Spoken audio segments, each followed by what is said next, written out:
by using glazing, and we're just waiting a couple more minutes. Looks like people are still popping in, so I'm just going to give a couple more minutes. What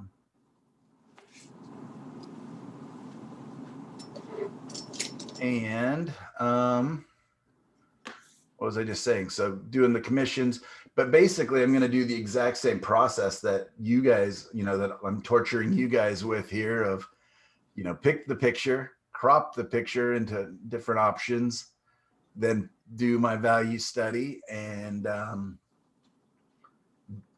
underpainting, and then I will color that up. And I just find that that's just a great way to work. Of course, I don't do it all the time. But I do suggest you guys do it all the time while you're starting out, because what happens is a lot of this stuff will become kind of second nature as you're working it. Some artists are very good at seeing color as value, which has always been kind of tricky for me. And there's some people that argue guys are actually worse at seeing color than women. As a general rule, there's far more colorblind men than there are women, percentage-wise. And so that's something I work doubly, triply hard, is getting my color sensitivity, related to the value. You'll probably even see me wrestling with that today when I'm working on our paintings that we did this week. All right, what do we got? 4, 8, 16 of us, including me.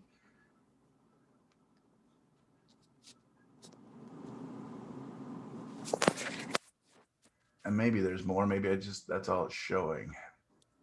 So remember, you guys, if you would like to, you can go up to the right-hand corner of the image of me and click that 3 dots, and you can pin my picture if you don't want it to change to whomever is speaking every time. If you'd rather just keep it on me, that's how you would do that, I believe.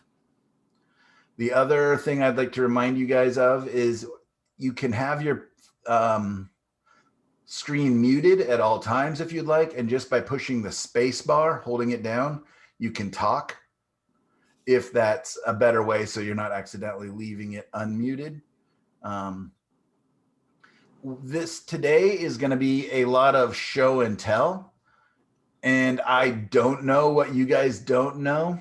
I'm going to try to cover it all in a fairly basic, straightforward manner. But if you do have questions on products, setup, and everything like that, please do speak up. I'd like to use this time to answer questions. We're all at very different levels of, how long we've been painting, or maybe you're changing mediums, or maybe there's just been some mysteries about oil paints and the different mediums and different things like that. And I will do my very best to answer them. I've been painting for about 20 years now. I think that's right. How old am I? No, longer. Quite a bit longer. And teaching for a lot of that time, actually. I was pretty lucky to start teaching early, and you guys are lucky to have me later in life and not in my first painting year or teaching years. All right, it's good to see everybody. I'm gonna go ahead and get started. I do notice we're missing about 2 or 3 more people, but it is being recorded, so no swearing, please. Keep it family friendly. And congratulations, America, on finishing a safe inauguration. And you guys can fill in all of the rest of that as you see fit. I look forward to watching it after class. And did everybody get an email from me? A simple thumbs up. Maybe you don't know, maybe you didn't check. I also put the exact same information onto our group OSA board, the Value of Design. Basically just kind of walking through all of the things I wanted to cover today in class, which is it's a long list. You guys have been asking a lot of good questions, and just realizing again that some of you are almost absolute beginners, and that's fantastic. It's great to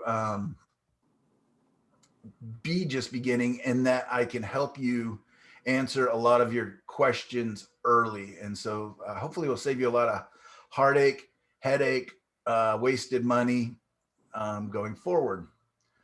I wanted to start today's class by quickly going to the OSA page on Facebook. So I'll switch over to that here in just a heartbeat and go through some of the paintings. You guys did fantastic. I mean, there's so many of these paintings that I almost wanted to say, don't paint over, do it again. They're so beautiful. You've done such a great job.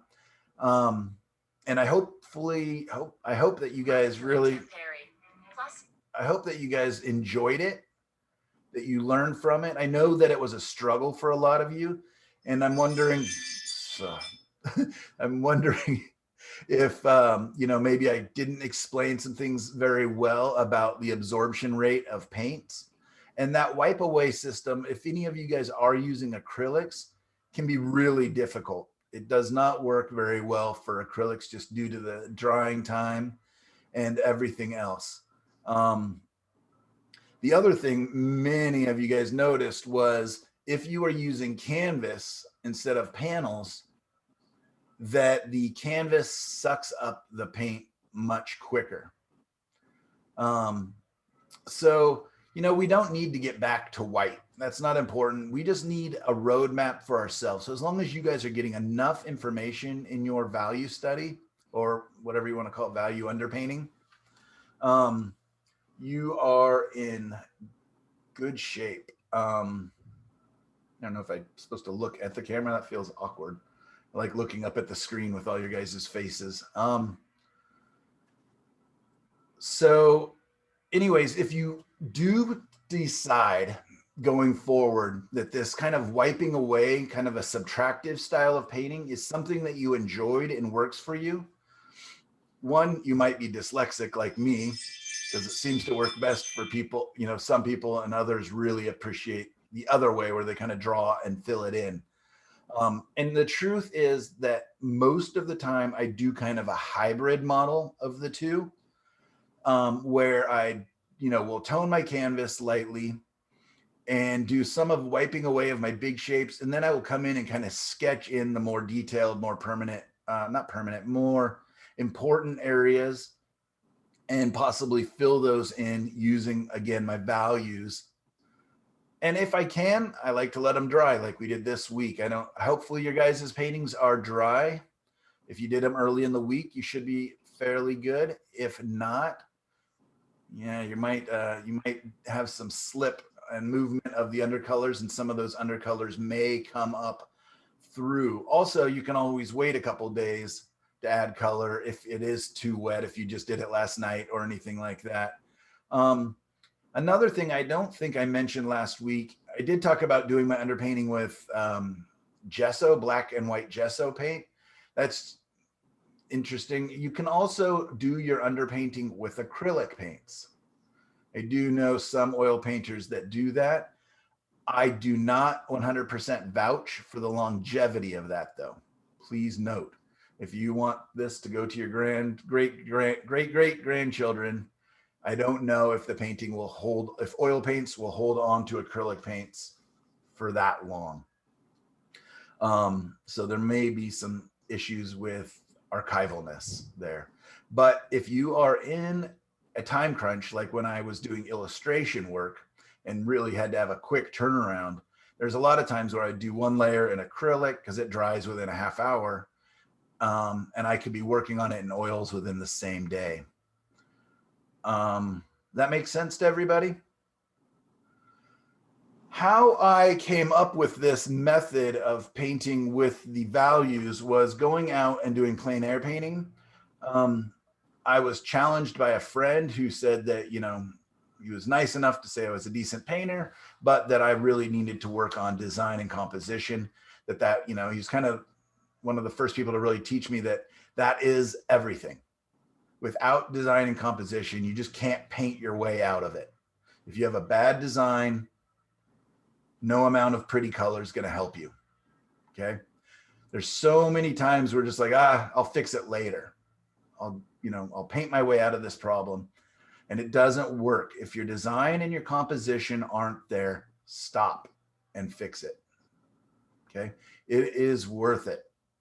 So anyways, going back to the story, he challenged me to do 3 value studies every day, value composition studies every day. And so I just did 8" by 10". And this artist's name is Don Bishop, for those of you who know him, a local painter in Portland. And he basically challenged me to do 3 8 by 10s a day. And I, in the beginning, was just doing them with black and white paint. And then I started using the earth red mixed into my black, just because I liked a little bit of warmth. I just thought it had if I was going to leave the painting as it was as a value study, I just thought it was a little bit prettier than straight black and white. And then that led me to the French ultramarine and earth red. And that way I could mix a black. You can mix basically black with that, but I could let my black move one way or the other. Sorry, here's my hands, one way or the other, going towards blue, cools, or warm reds. It wasn't until probably about 3-4 years ago that I started incorporating the Indian yellow, which really kind of exploded it and, kind of made it very exciting for me. And in fact, there are quite a few paintings that I've left with just this, the 3 values.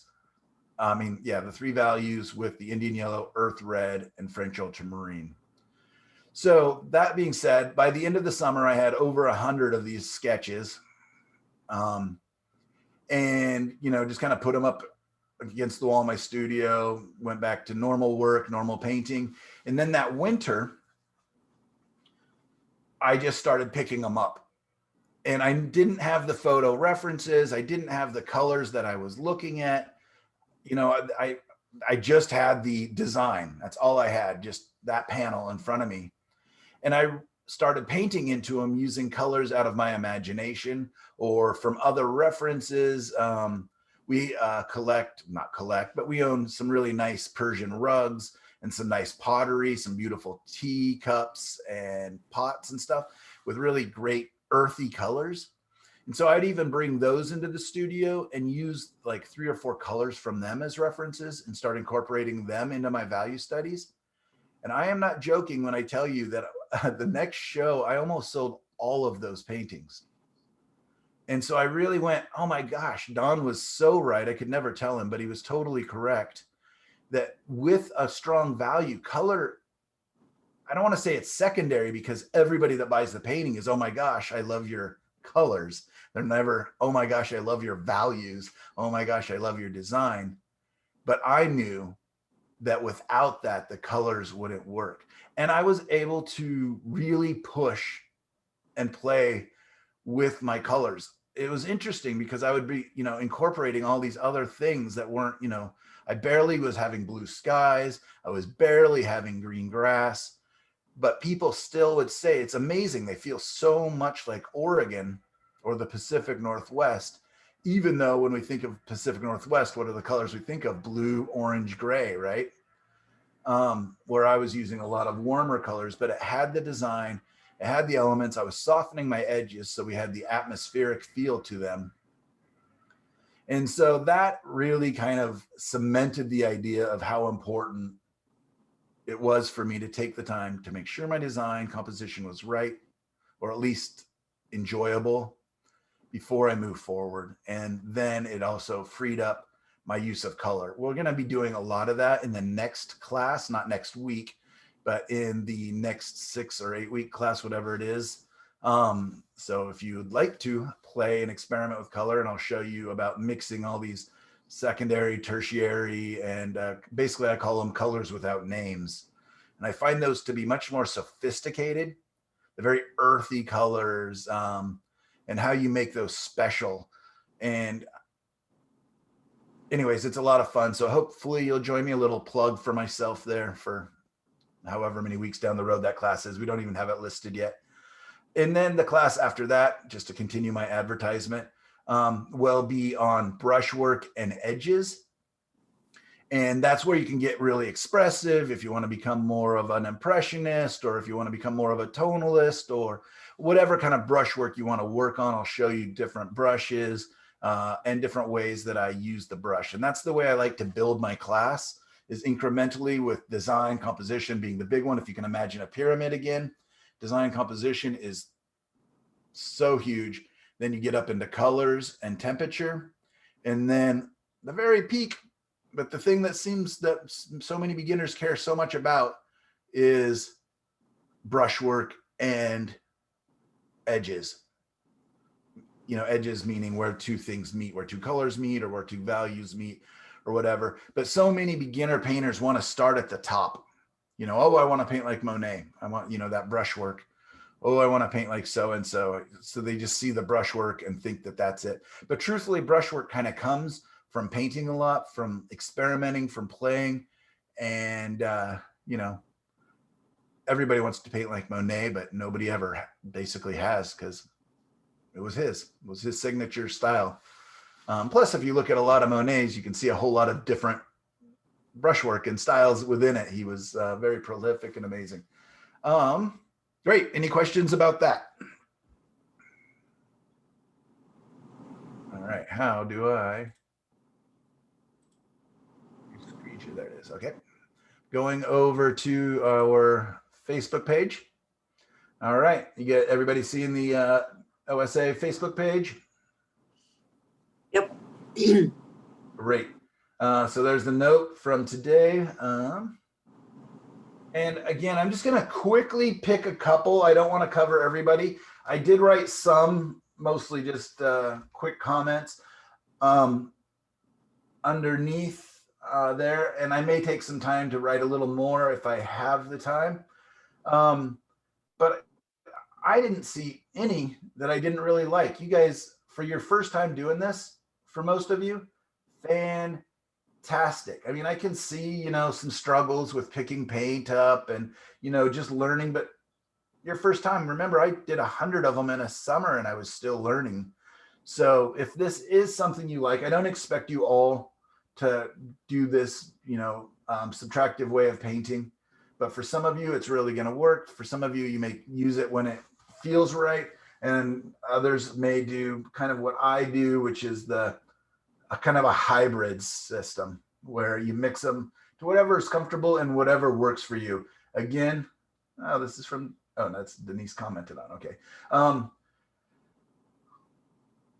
Anyways, again, it's a roadmap for you. We're going to cover a lot of it. You can cover as much or as little as you want. Anyways, Lori, very nice. I think, Lori, were you said that was your cabin that had the smoke issue and everything else. So great job fighting through that. That was Michelle. Oh, it was Michelle. Sorry, I'm getting them mixed up. I've read too many there. Oh, great. Okay. Sorry. Anyways, yeah, this looks perfect, Lori. You know, you got a little bit of, you know, kind of the white coming down around the trees, which, you know, maybe was intentional, maybe was not. And we can fix that when we do bring the color in, but you can just decide, you know, is the water doing these little weird inlet things here, which is, you know, it could be. I might take your tree line here, which is closer than your tree line back here. And everybody seeing my little cursor there? Yes. Is closer to us. So if they're the same type of trees and the same age, you may want to make this just a touch taller so that it doesn't just have a straight line across there. It's called a tangent. Okay. But otherwise, nice. You got a nice sense of movement here. Good. Any questions real quick, Lori? No, I don't think so. I'm sure we'll go over the sky. I struggled with that quite a lot. Aha. Yeah, totally. In the subtractive style, again, it doesn't matter. You could have literally left the sky blank. It was just, you could tell how much fun I was having going back and forth. In fact, I had too much fun that when I was looking back through the video that I shot the second time, it was much better about 5 minutes before the end. You guys probably all noticed that. A lot more interesting. So I overdid it, but you know, who cares? Yeah, Anyway. I had a hard time wiping off the sky and making it look like clouds. So, And was that your plywood underneath with the gesso? yes, I gessoed it with one layer, Okay. but I think in the future I'll sand it and do another layer of gesso and it'll dry really well. So you guys are going to want to experiment with your gessos. You know, there's like really advanced painters will do up to about 5 coats of gesso, sanding in between. I do about 3. And I usually don't sand between my first and second, but my second and third, and then I'll sand again after the third one. And that's up to you. I sometimes really like the little bit of brush strokes that are under there. Because I do this wiping off method, sometimes my paintings become too smooth and I like them to look a little bit painterly. But I also don't want to be fighting all the texture underneath. Also, you guys are going to learn as you buy different gessos and stuff that some gessos are thirstier than others. So if I know I'm going to be doing the wipe off method on some paintings, I actually have a harder type of gesso, a more crystalline gesso. I don't use it that often. I just don't quite love it. I actually like a slightly thirsty gesso, but not too thirsty. And everybody's understanding what I mean by that, right? It's sucking in the oil paint, making it really hard to move around. Canvases are generally more thirsty than boards. You know, and I guess that just makes sense. Cotton will suck up the oil. Even when I buy a gessoed canvas, a pre-gessoed canvas or a pre-gessoed board, oftentimes I will add another coat or 2 of gesso. The Liquitex that I don't want to, let's see if I can just click on my name. Oh, crap. I posted a picture of the Liquitex gesso. It's luckily one of the, I don't know where it went.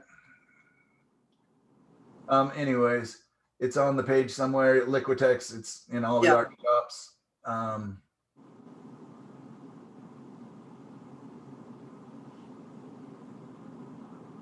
Anyways, it's everywhere. The Liquitex Professional is my favorite gesso for kind of my all-arounder. You know, I use it probably 80% of the time. And so if you're just going to buy one, I would suggest the Liquitex Professional. It is more expensive and a little bit more hard to find just than their Liquitex gesso. And Liquitex gesso, just the plain student grade or whatever, is great also. It's just that I find I need one more layer with the Liquitex student grade. It's just a little bit thinner is all that I've really noticed. May I ask a question? Of course. The Liquitex Professional, does that have more like white pigment in it? Does indeed, yes. Okay, because I bought a lower grade gesso and I find it's very gray. It has a little bit of gray tone. Interesting. Yeah, it definitely, and there are like ones that are advertised as like ultra white, and I experimented with those, and those are definitely a little harder, you know, a little more slippery, a little less thirsty. But you can get a really nice transparent glow when you put a glaze on top of those gessos. So anyways. Excuse me, Michael? Yeah. I'm sorry. Please. Now, how much do you dilute the gesso? None dilute. None. Okay. All right. If you want, you can add just. No, I'd rather not. Yeah, no. If I'm having a hard time pushing it, I have a little spray mister that my daughter uses for her watercolors, and I use for gouache sometimes. Just a little fine mist. I'll spray that down sometimes, like into it, but no, I don't add water. Oh, great. Okay, thank you. Yeah, it would just make it more transparent again. So I'm just gonna say this now so I don't forget later. When we mix water, like if it's with acrylics or with the water mixable oils or with our gesso, what we're doing is thinning it, of course, but we're just spreading out the pigment. So if you think of pigment in paint as just little particles floating within the binder, they don't break down. You're not making smaller little pigments. They're just further apart. Okay, so it appears lighter to us. Does that make sense to everybody? A little thumbs up if you understand that. So you're not actually making your paint lighter or whatever. It's just the pigments are being spread out further. They appear lighter to us. So when you mix paint thinner with oil, that's what you're doing. You're just pushing the pigment a little bit further apart so you can see between them a little easier, and it appears thinner and like you're breaking them down. So also remember, whenever you're mixing water with any of those or the Gamsol paint thinner with your oil paints, you are in a way affecting the glue that holds the pigment down. Okay, so if you can imagine adding dish soap to oil paint, like in a greasy pan, you're breaking the oil paint up a little bit, you're breaking its bond. Okay, that's why you only want to add a little bit of paint thinner or a little bit of water, because you do not want to destroy that bond. If you just think of it as basically any paint is a glue type substance. In oil, it's oil. In acrylic, it's the acrylic medium. Those are the glues that hold the pigment to the surface. It's that simple. So anytime you mix anything with it that's not a medium, you are hurting that bond. So if you add too much paint thinner, you've really got a weak first layer attached to your painting. Just to be aware. But when you use mediums, and we'll get to this when I show you my setup over there, adding medium like Galkid gel or liquid or even oil to oil paints, that again works as a glue. So you can thin the paint, you're pushing the particles away, the particulates of the chroma, the color, a little bit further apart, but you're adding more glue. You're using glue to spread them apart. So the bond is really good to the surface. Whew. Please let me know if that was clear. That was a lot of words to say what should be a simple thing. Okay, great. Any other questions real quick as I scroll down the screen here? Real quick, what's the reason for multiple layers of gesso? It just, so if you're painting on raw canvas with oil paints, the canvas will actually rot eventually underneath. Also, a lot of surfaces are not acid free. So that acid will show up, it'll yellow your paintings, and it does weird things. If you want to test it, grab a piece of cardboard before you do your recycling and just paint some oil paint on it thick enough that you're not seeing the cardboard, and then put some gesso on another piece and put oil on top of that and watch it age. If you ever go to Goodwill to look for frames and stuff like I do, you'll see all these paintings that are not prepped right. And they're peeling off, they are showing the under stuff, they are not bonding properly, they are aging and yellowing, and lots of bad things are happening. You can even see rot, especially if you're shopping in like Florida or somewhere where these paintings are dealing with a lot of humidity. And just another side note, that's why I have gone to panels primarily in Oregon, is that I run out of storage. So I will keep my paintings in our attic temporarily from time to time. There is some moisture, and it also has huge heat and cold fluctuations in there. Even the upstairs of our house, because it's only got one big vent that comes in. So when I turn that off to save electricity, if I'm not up here, there's a lot of temperature fluctuation. What that does is if you're painting, I'm going to go back to, I'm not.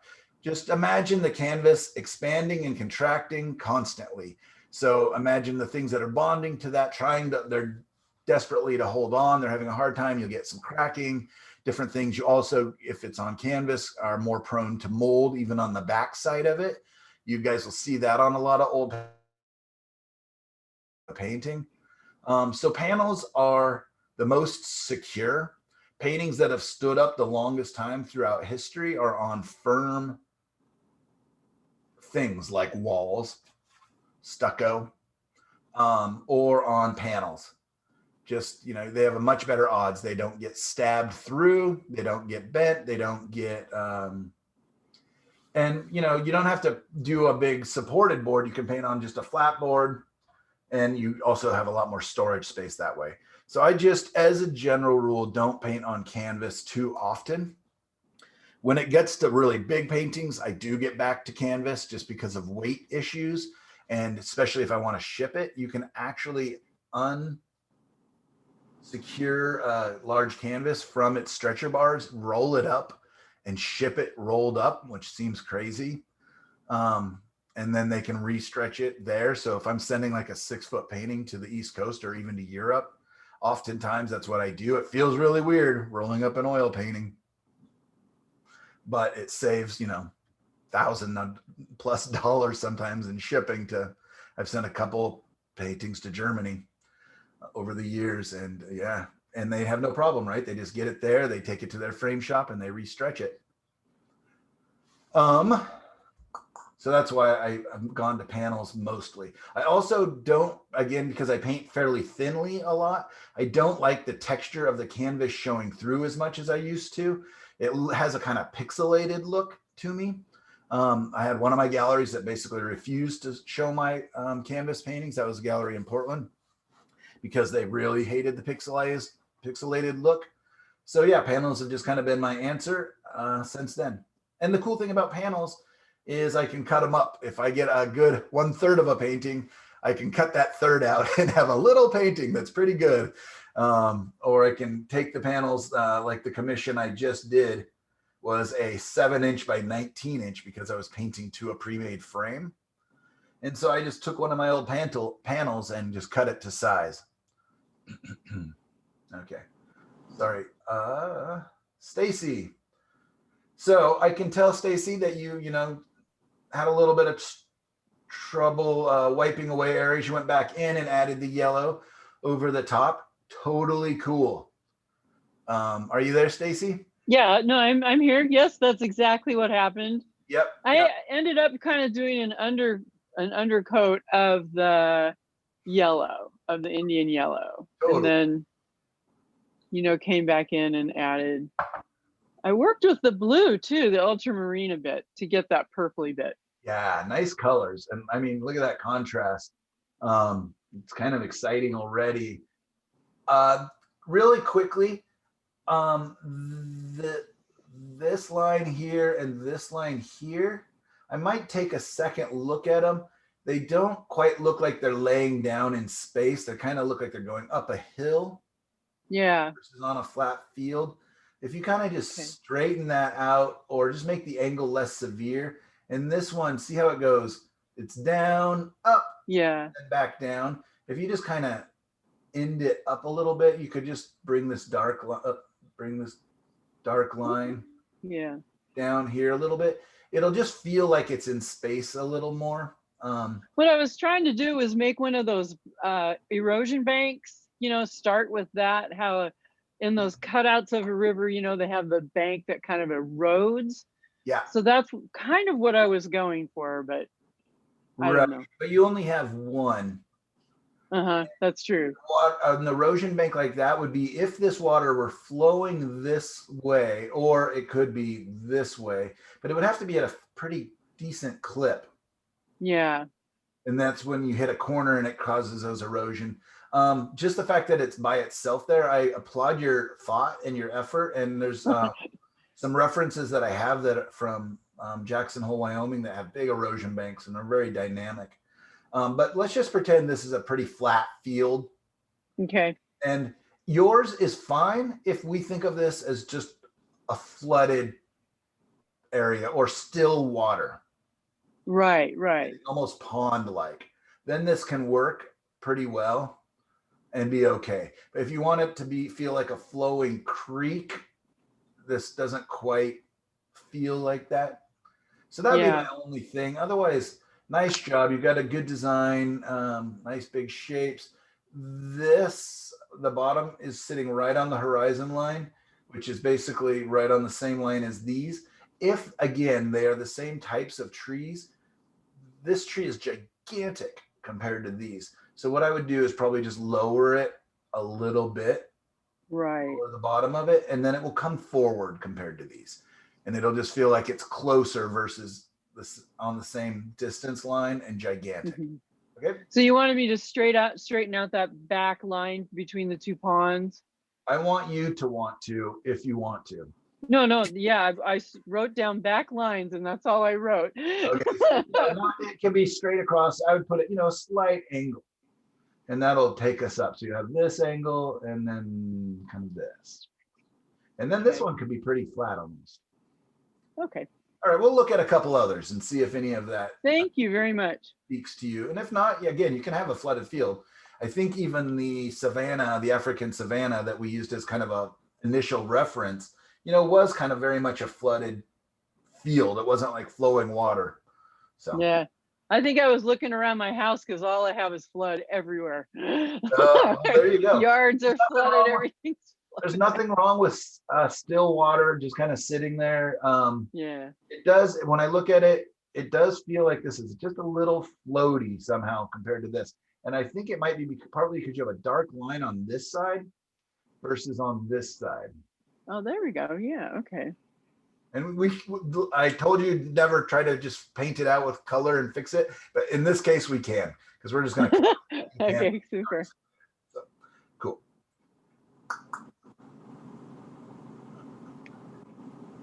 All right. Well, it looks like this person named Michelle. Hey, Michelle, was quite successful. It looks like we're able to lift away the different sizes of the tree. So look at how these want to come forward compared to these, compared to those. Do you guys see that? The size difference? So you got overlapping and then going up towards the horizon line and size differences. So that gives us a sense of perspective going back. Okay. The creek, pretty good. If you want this to be a flowing creek, Michelle, I may not have this line kind of bump up like that too much, but it doesn't feel like a flowing stream. It just feels like kind of a meandering stream. So you're okay like that. We've all seen, creeks and know that they're not fully regular and perfect and, go back in distance. So anyways, very nice. Great job. That's going to be a lot of fun. And Liza, I can't remember. Liza. Great job here. Kind of the same thing. I can't tell, maybe your photo is just a touch crooked, but it does appear that your horizon line is wanting to lean up to the right. Again, it may just be the photo that you took here, but if that is the case, I would try to fix that. Okay, having a little lean is a little bit discombobulating. So there's that. Wondering about these two shapes here. Feel a little bit, see how this points up? I think if it came a little more straight out, it's not bad actually. It doesn't really bother me much. I'm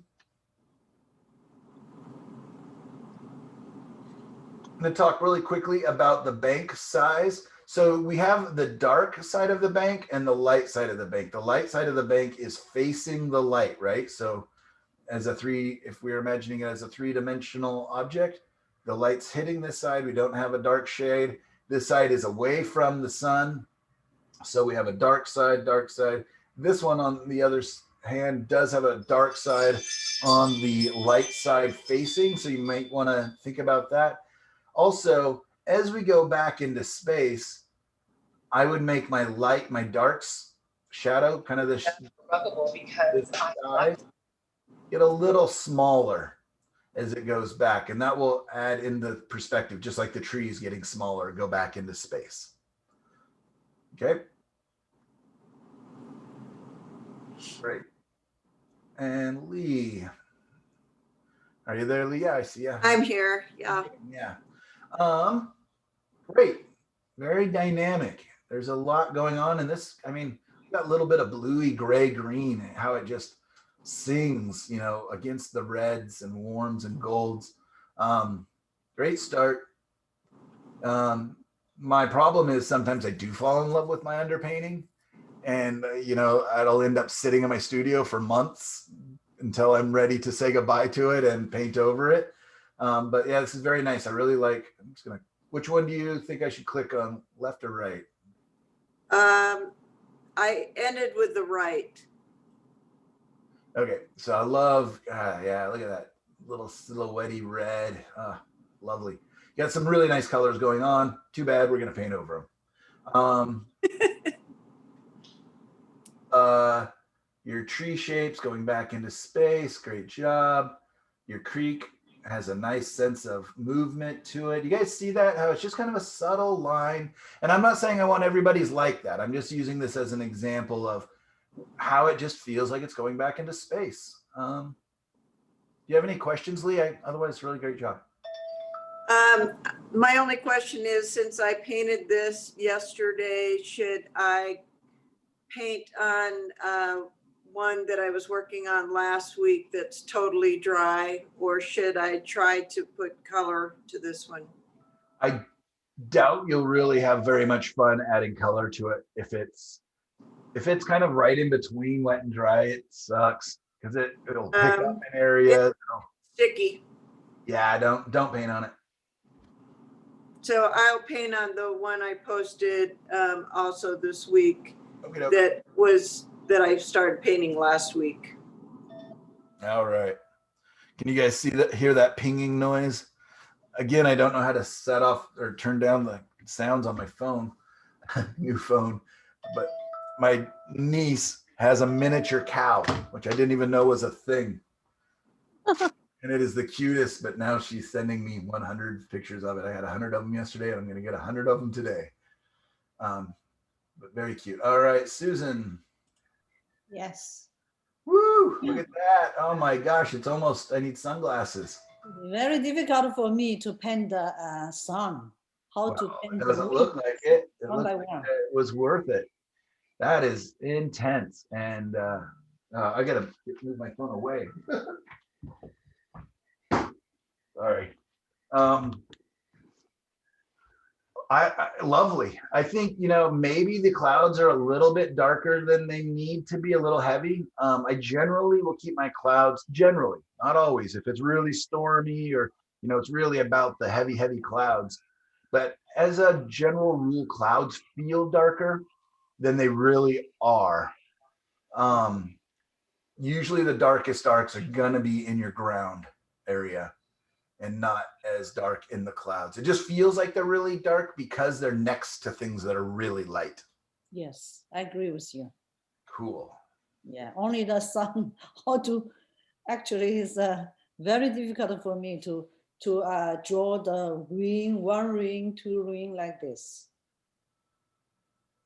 This part, the halo. Yeah. Yeah, no. So yeah, I mean, I feel like you just kind of lifted up less. Like you just used a little bit less pressure and it came up. Anyways, whatever you did, lovely. I think you're gonna have a lot of fun. Where's our elephants? Just kidding. At them next time. Very nice. Nice job. And yeah, remember the reference there. Yeah, got some nice comments on there. Carrie, how you doing, Carrie? Are you on the call? I am, thank you. This has such a different feel than some of the others, but I absolutely love it. It doesn't have that, extreme yellow and, the big punchy light, but this almost in some ways feels more naturalistic. Just having the couple colors, a couple tones. I could almost see this being a finished painting in a way, if you wanted it to be. It's, if you were out sitting on, let's say, the back porch of some deck of a cabin and watching and painting this really quickly, you could do this in about 15 minutes after you get, comfortable with it. It's a great way to do just quick little studies. Again, you're discarding the color, but a great way to learn to read values and design. I really like the feel of it. I actually really like how you changed the clouds, in my opinion. It feels like one big cloud here kind of swooshing across with a little connection in the middle. I actually like that better than the ones I'm doing. It just feels more cohesive. It doesn't have all the little pieces that mine started to get. If this were mine, I may contemplate simplifying these shapes and making it more about these and maybe, I don't know what I would do exactly. I don't know. They're nice. But thinking about that, nice flow to your water, nice. I would bring this tree down to the same level probably or nearer to this tree. A little tree that's the same type of tree as a big tree like this can be very disruptive because it feels like this must be a younger tree. This is an older tree. Also, I may connect these two a little bit more just so you don't have bam, bam, bam of the same shapes. But that can be fine as well, up to you. So yeah, that would be the only thing I would think about is possibly moving the base of this down a little lower. Otherwise, very good. Do you have any questions at all for me, Carrie? I had a problem with the far left tree. I couldn't really see it very well in the picture, and I just kind of did a generic shape. I probably would like a different shape. Yeah. So this is a great note for all of you guys. If you get to something like that and you're having a hard time with it, find another reference or look outside your window, or you know what I mean? Don't just give up and make it up. Because yeah, you have, one generic Christmas tree, 2 generic Christmas tree, 5 generic Christmas tree kind of shapes almost. They're all very the same. And that can kind of work. You're going to want to do something probably because it's about this.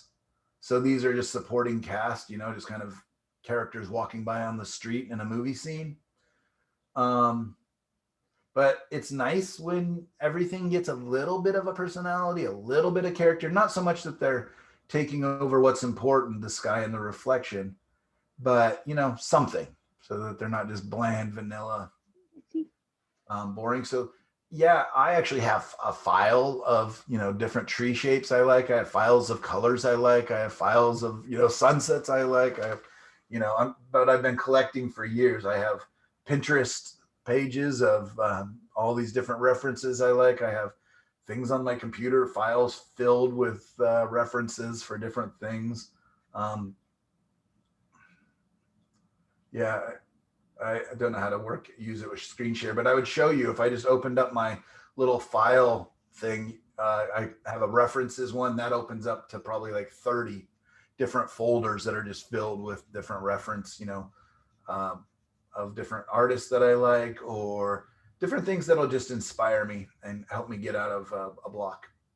Nice job though. Susan was our overachiever there. Looks like she kept painting, couldn't stop. Too much good time. It's lovely in this stage and it's lovely in this stage. Look at those little rows, how that just kind of pushes us back into space. Really nice. I may bring this tree up just a touch more, but not necessary, or maybe even turn it more into a bush. There's some nice, interesting trees. You can see she did it just using some sky holes and by breaking up her edges, making them a little bit irregular. The water generally has a pretty nice flow to it. Gets us back to here. Really nice. I'll be curious, Susan, if you revisit this after today's class and what changes you see. If this is your sun peeking out here, this underneath the cloud area would definitely be warmed up, kind of like up in here. If this is your sun, then I don't know that it is. I just saw a bright spot on the photo. Okay, yeah, because I feel like the sun's kind of hiding behind these clouds. Yeah.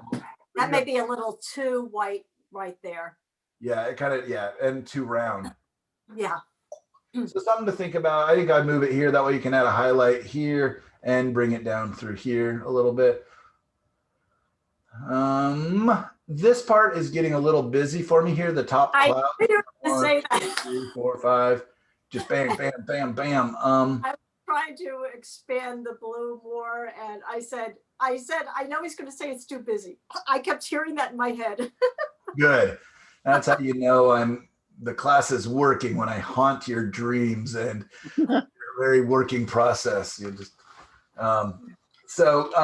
and that's up to you. It can be like that. We've all seen clouds like that, but it doesn't. I mean, if you painted that all blue, it would be better than this to me. Also, what you could have done is bonded, had like this cloud and this cloud touching, having them all not touching. I mean, this one's are still not even. I couldn't quite finish because it's still too wet, so I couldn't really fix it as much as I wanted to at that point. So. Cool.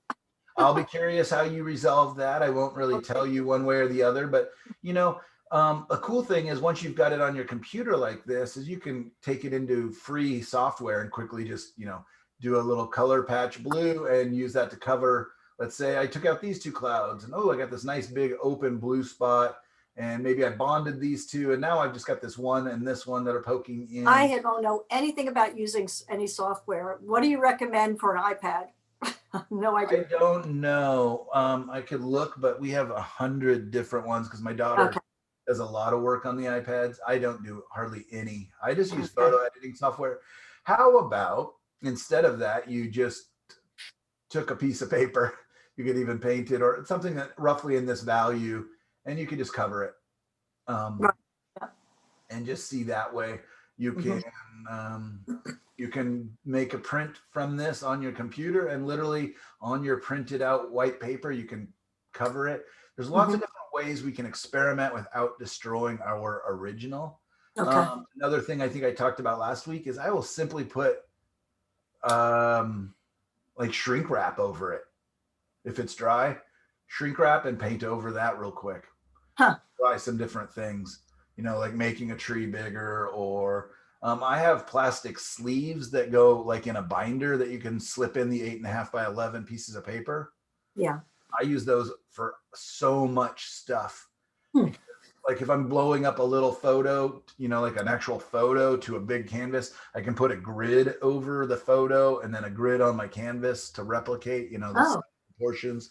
I will do, like I just said, I'll paint right onto it, even to do color matching, different things like that. So I also put them in plastic sleeves just because I'm kind of like the Gallagher of painting, where I'm just splattering paint all over the place when I get excited about stuff. So I don't get paint all over the original photo. I'll put them in a plastic sleeve.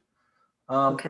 Also, just a quick note on that as we're going to the next artist is with the plastic sleeves, I actually keep lots of my most useful references. Like if I'm working on any projects, I will make a binder, like a 3-ring binder with, I think I showed you guys last week, all the references that I used for the commission I was working on. Is about 12 different pictures I was using as references for, you know, roots, for colors, for whatnot. I had those, the ones that are the 3 that were being used most in plastic sleeves. And when I was not working on the project, all those would go into my 3-ring binder so that it was a little bit organized. So I actually have, if I look around the studio, I have about 5 little 1-inch 3-ring binders with different projects I'm working on, just to keep things organized. And that way I can put little notes into them if I'm using different references and whatnot. All right. CG, how's it going? Can you remind me what your first name is? Carol. Carol. Yeah. This photo I took, thank you for using it. You guys are all welcome to use the references that I put in there. Is we're lucky enough as a family to get to use this big cabin. And I invited some of my art buddies, and we go out there and paint for a week. And that just happened to be one of the beautiful sunsets that we captured. Unfortunately, we were out walking, so I just took photos. Really nice. Really nice. Look at these just great big shapes.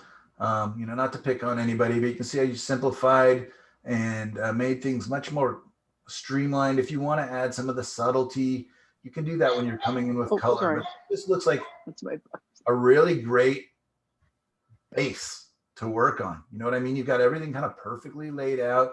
You know where your focal area is, and everything kind of points at it, right? You'll bring in a couple waves if you decide to. It could be a very, very still ocean, and then you have more reflection, but that's up to you. Lovely. I think you've very much set yourself up for success here. One question I had, the thing that really drew me to this photo was the hand shape of the cloud. And This one? I can see that I put the emphasis on that instead of on the sun setting. Do you think that's a mistake? I mean, it's still within an area. If that's what you're talking about, is this? Yeah, yeah. Yeah, I think I would try. Yeah. Yeah, I might change this with some of the color and temperature that you're going to add in there. Shifts. I might soften some of these edges. It's so crisp through here compared to some of your other edges. We'll just see as you build it up. But yeah, I kind of would. Maybe I would, the thumb nail this area. You could maybe make it really interesting because it's right, within the same area. All right. Yeah. Nice job. What time is it? Oh crap. All right, we got to go to the next thing here. Anybody else has any huge questions? It looks like maybe I've got most people. Mary, great job again. I read your blog post. I suggest everybody reads Mary's wonderful blog posts that she's doing for the class. Lee again. Way to just push yourself and try new stuff. I thought this was so cool how you combine multiple images and came up with something completely original and your own, but yet totally reads as a place that we could see and visit. I mean, that looks like some of the sloughs that go out to the coast there. I can see that. Great. I appreciate you sharing all of that. Yeah, great job.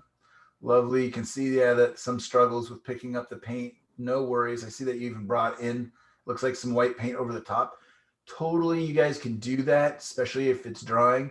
I'm going to suggest maybe a couple of you oil painters pick up fast matte white and fast matte, possibly earth red if you really like the earth red.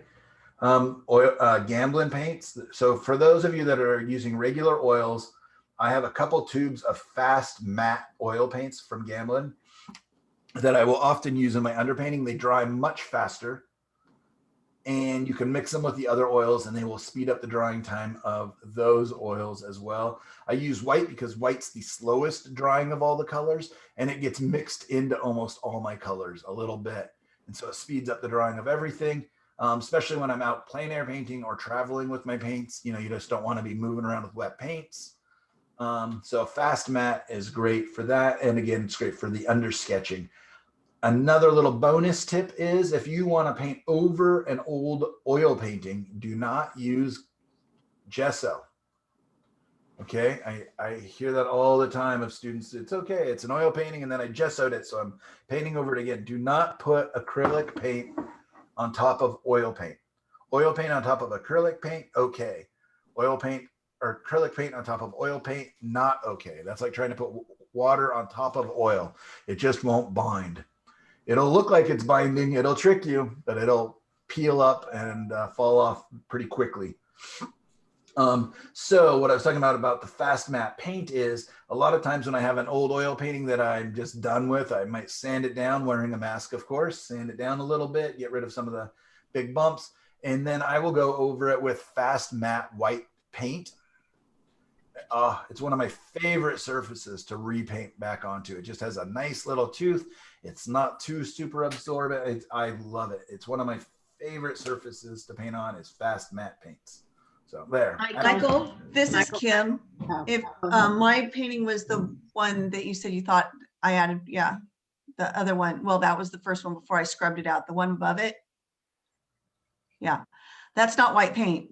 That's using baby wipes to get to the white of the That will be very canvas. curious. I read that. I think I made a comment about that. I have never in my life heard of anybody using baby wipes to remove paint. It totally makes sense because I use baby wipes all the time to clean my hands. In fact, when I'm plein air painting, I have a pack in my bag and a pack in the car because I got a nice-ish car that I don't want to get paint all over. And it's delicate on the hands because I used to use Clorox wipes, and oh man, you feel every little cut. Baby wipes are great. I've never used them to remove paint off of a surface or off of a brush.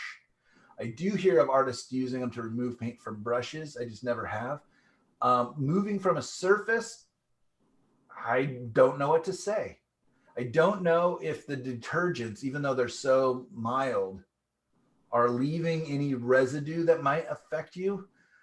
So you and your sister get to be my guinea pigs on this. It may be awesome. You guys may be onto something that So just let me know. Let me know what happens when you try to add paint on top of that. Yeah, you if it know doesn't work out, I'll blame Shelley. Yeah, that's what sisters are for. Michael, I've never had a problem with it, so. That's so cool. Well, there you go. See, that's just it. I've learned so much from teaching over all the years that you may be totally onto something. That's because again, I always have a great big pack of baby wipes with me. So, man. Okay, Michael, the fast matte white paint, what do you mean by that? Is that oil based? Do you have does it come in a tube? Does it come in a Yeah, pan? I'll just tell you really quick, but I'm going to show you when we get Okay, in about 2 minutes. I'm going to show you. okay. So you guys please don't take it personally. I'm going to move on and stop talking about everybody's page just because class is going to run out. But please, please, please, like Linda and a couple other people I didn't get to, if you would like any feedback before you get started, just put a comment and that will take your picture to the top of the thing, or just write Michael Orwick. You know, if you just write, I don't know if it'll show up here. Yeah, and then click that. I will be notified that you want me to look at it. So I hate to miss anybody, but we do. I feel like time's going to go by too quickly. I've got too much I want to show you, which is always my problem as a teacher. Nobody wants to take 10-hour classes with me. I guess they do, workshops. So you're seeing me again, and now I'm going to go over to this studio. All right, there it is. I'm going to change my view so I can see what I'm showing you. Speaker view. Great. All right, so everybody seeing my big old palette? Yes, but it'd be helpful if it was the only thing we saw. I can try. Give me 1 second here. Let's take a 3-minute break, please. Whoever just said that, you can set up your view so that's the only thing you see. In the right-hand corner, you can change it to speaker view. And I then thought you meant like everybody zoom else in on out. my palette, but you may be right. Yeah. It doesn't seem to get rid of the gallery though, just so that we see the one. Right now, that's all I'm looking at is that. You can Yeah, set it up that way. There's something called speaker view, or if you click on my picture, there's the three white dots in the right corner. You can choose to pin my picture. There we go. Perfect. Thank you. By the end of this 6 weeks, we'll actually know how to use our Zoom, because I'm learning as we go. So, and I am setting up a second camera really quickly, just in case this one does not record properly, but it says it's recording. I just didn't check last week. Somebody was saying due to the wind storms that a couple videos were not getting recorded properly. So maybe that's it. I like to blame it on nature. All right, I am walking away from my computer. Give me 1 second. I just want to make sure you guys can still hear me, okay? Everybody can hear me still? Yes. yes. Yes. All right, I'm going to start with the fast mat, just because we were talking about it. So, crinkled up. You guys see where it says fast mat there? Okay. So this is another line of Gamblin paints, and what it has is a medium mixed in with it, a Galkid medium. Galkid helps paints dry faster. I'm grabbing a white tube as well. So fast mat versus a normal tube of white has that little gray line there, and it usually will have kind of its own section. Depending on the store, sometimes they'll mix them in. But like I said, I like to have fast matte white and fast matte transparent earth red. For a while, they were making a whole line of fast matte colors, but I do believe that they are not going to be making all the colors soon. I just don't think they were quite selling enough. I think they'll keep the white and maybe a couple other colors. I told them if they're getting rid of the transparent earth red, they got to let me know, because I want to go in and buy lots and lots of it. The tube will feel much harder than a normal tube of paint, and it can be hard to squeeze out. I learned though that if you actually manipulate it while it's in the tube, it becomes liquidy or becomes much more flowy very quickly. It just has an interesting molecular bond that I can't remember what it's called. But anyways, it's a type of paint. And there's some mediums that do the same thing that come out very much like a thick gel. And as soon as you just manipulate it a little bit with the brush, it just softens up and becomes almost like a fluid.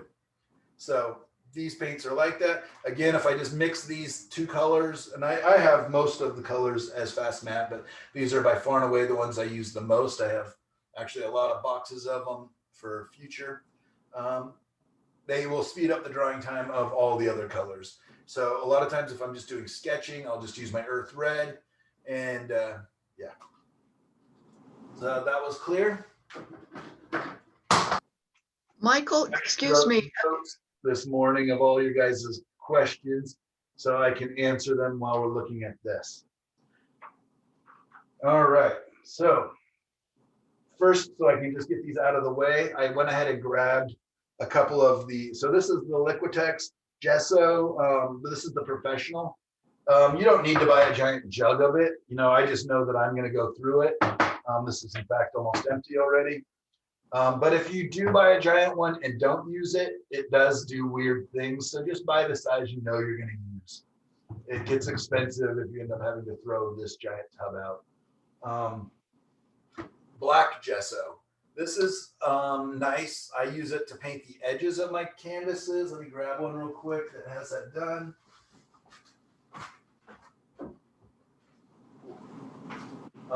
So here's my painting, and then on the sides of the panels, I often will paint them black, just so it has a nice finished look, and it cleans up if I did have any paint drips while I was painting it.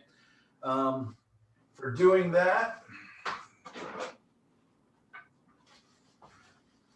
I have found these stupid little sponge brushes to be really great for keeping nice clean edges. And I'm not afraid to throw these away. They come really cheaply. I usually clean them a couple times, but they don't last very long. Great. So I wanted to show side-by-side comparison of the panels. A lot of the birch panels I buy are these boxes like this. They're called cradled boards. And this is the raw wood. This is just birch. It's very nice, very smooth, well sanded. And I'll usually add a couple coats of gesso. And if I want it to be smooth, I just, sand it. I'll usually sand it with a rough grit and then a fine grit. And then make sure after you sand your panel that you wipe it down with water. You want to get all that sanded stuff off. I've had a number of students over the years who come to me and say, my paint is not sticking to this gesso. And it's because they've left the, whatever you call it, the fine little particulates of the gesso just sitting on top. All right. Same company. This is American Easel out of Salem, Oregon. They're great. They work with OSA quite a bit. They're really friendly, and you can buy directly, and you can either go pick them up and save shipping. So that's what I do. I have a friend that also gets stuff from there. So we swap off. Sometimes he picks up the load. Sometimes I pick up the load. But I usually pick up, about $1,500 worth of panels. So it's worth me not paying shipping. I just drive down there, and they're really nice. I like seeing the factory and stuff and getting a tour. But anyways, they will also gesso it. They have their own gesso that they had specially formulated, and it's only $1 or $2 more to have it gessoed by them. Excuse me, Michael, what store are you talking about? What's that? Would you please repeat the store you're talking about? Oh, it's a company called American Easel. They started off making easels. I have one over here to my right, and they actually sell inexpensive easels too. But they've gotten into making panels, and that's become actually their bigger business. So they sell them raw or, not gessoed, and they sell them gessoed as well. The edges are still plain wood. They will paint the edges for you for special orders, but it's pretty expensive still because they're using, what they'll do is put out a whole bunch of these, and they have a machine that just goes through and spray paints them, the gesso, so they can do lots of these really fast. So gessoing is fairly inexpensive. The painted edges are more expensive. The gesso is really nice, and for doing a wipe away like we did this class, these are perfect. These are wonderful. This gesso is not too thirsty. You know, you got the nice wood surface.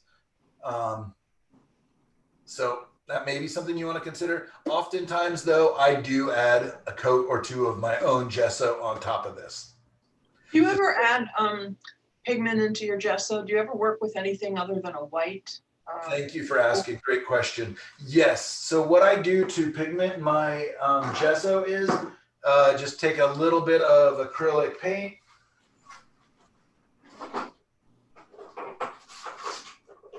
Like what I may do is just take, you know, some cheap old acrylic paint, this Blick, you know, even these little 69-cent bottles that they sell at the craft shops, just a couple of drops of that into what I wouldn't put it into here because I don't want to contaminate all of it, but I would pour this into a little Tupperware, however much I thought I was going to need or use. And then I can color it. I can make, you know, a pink gesso or a yellowier yellow gesso or an orange gesso by mixing them. Any colors you want, just a couple drops in there. And you'll see when you mix it up if it's strong enough. But yeah, I found that to be great. And I'm amazed how many painters don't do that and don't know that trick. But yeah, in fact, if we were to go into my storage area where all my canvases are, you would see like all the colors in there. I've got yellow ones, pink ones, red ones. I'm out of gold gesso, but I have a number of them that are painted gold. That's a fun surface to paint on, but very specific. You have to really kind of plan out. I'll grab a painting that went over. This is one of my daughter's experiments, but you can see the gold. She went over the top of it with the gold paint. It has a nice shine and kind of cool effect to it. Okay. So remember I said that if you have an old oil painting, or if you just want to, you may want to experiment for you regular oil painters. Gamblin has something called oil painting ground, which is what a lot of painters, especially really good professionals, prefer to paint on. So well, you'll have to read how to do it. I don't know if you put one coat of normal gesso and then this on top of that. But it makes a very slippery, once it's dry, and it takes a long time to dry, surface. People love it or hate it. I unfortunately hate it. So if anybody decides they love it, I've got a big tub of it. It's too slippery for me. It also smells strange. I don't like the smell at all, and it takes so long to dry. So I personally, not a huge fan, but there's so many painters that I know that will almost not paint on anything else. They really, really like it. And it's just, you know, it's kind of what you get used to. It's kind of what your teacher made you do. And hopefully I'm not telling you to do anything. I'm just giving you some ideas, especially if you are, again, kind of starting out and wondering about all these things. So let me move some of this out of the way so I get some space on my storage over here.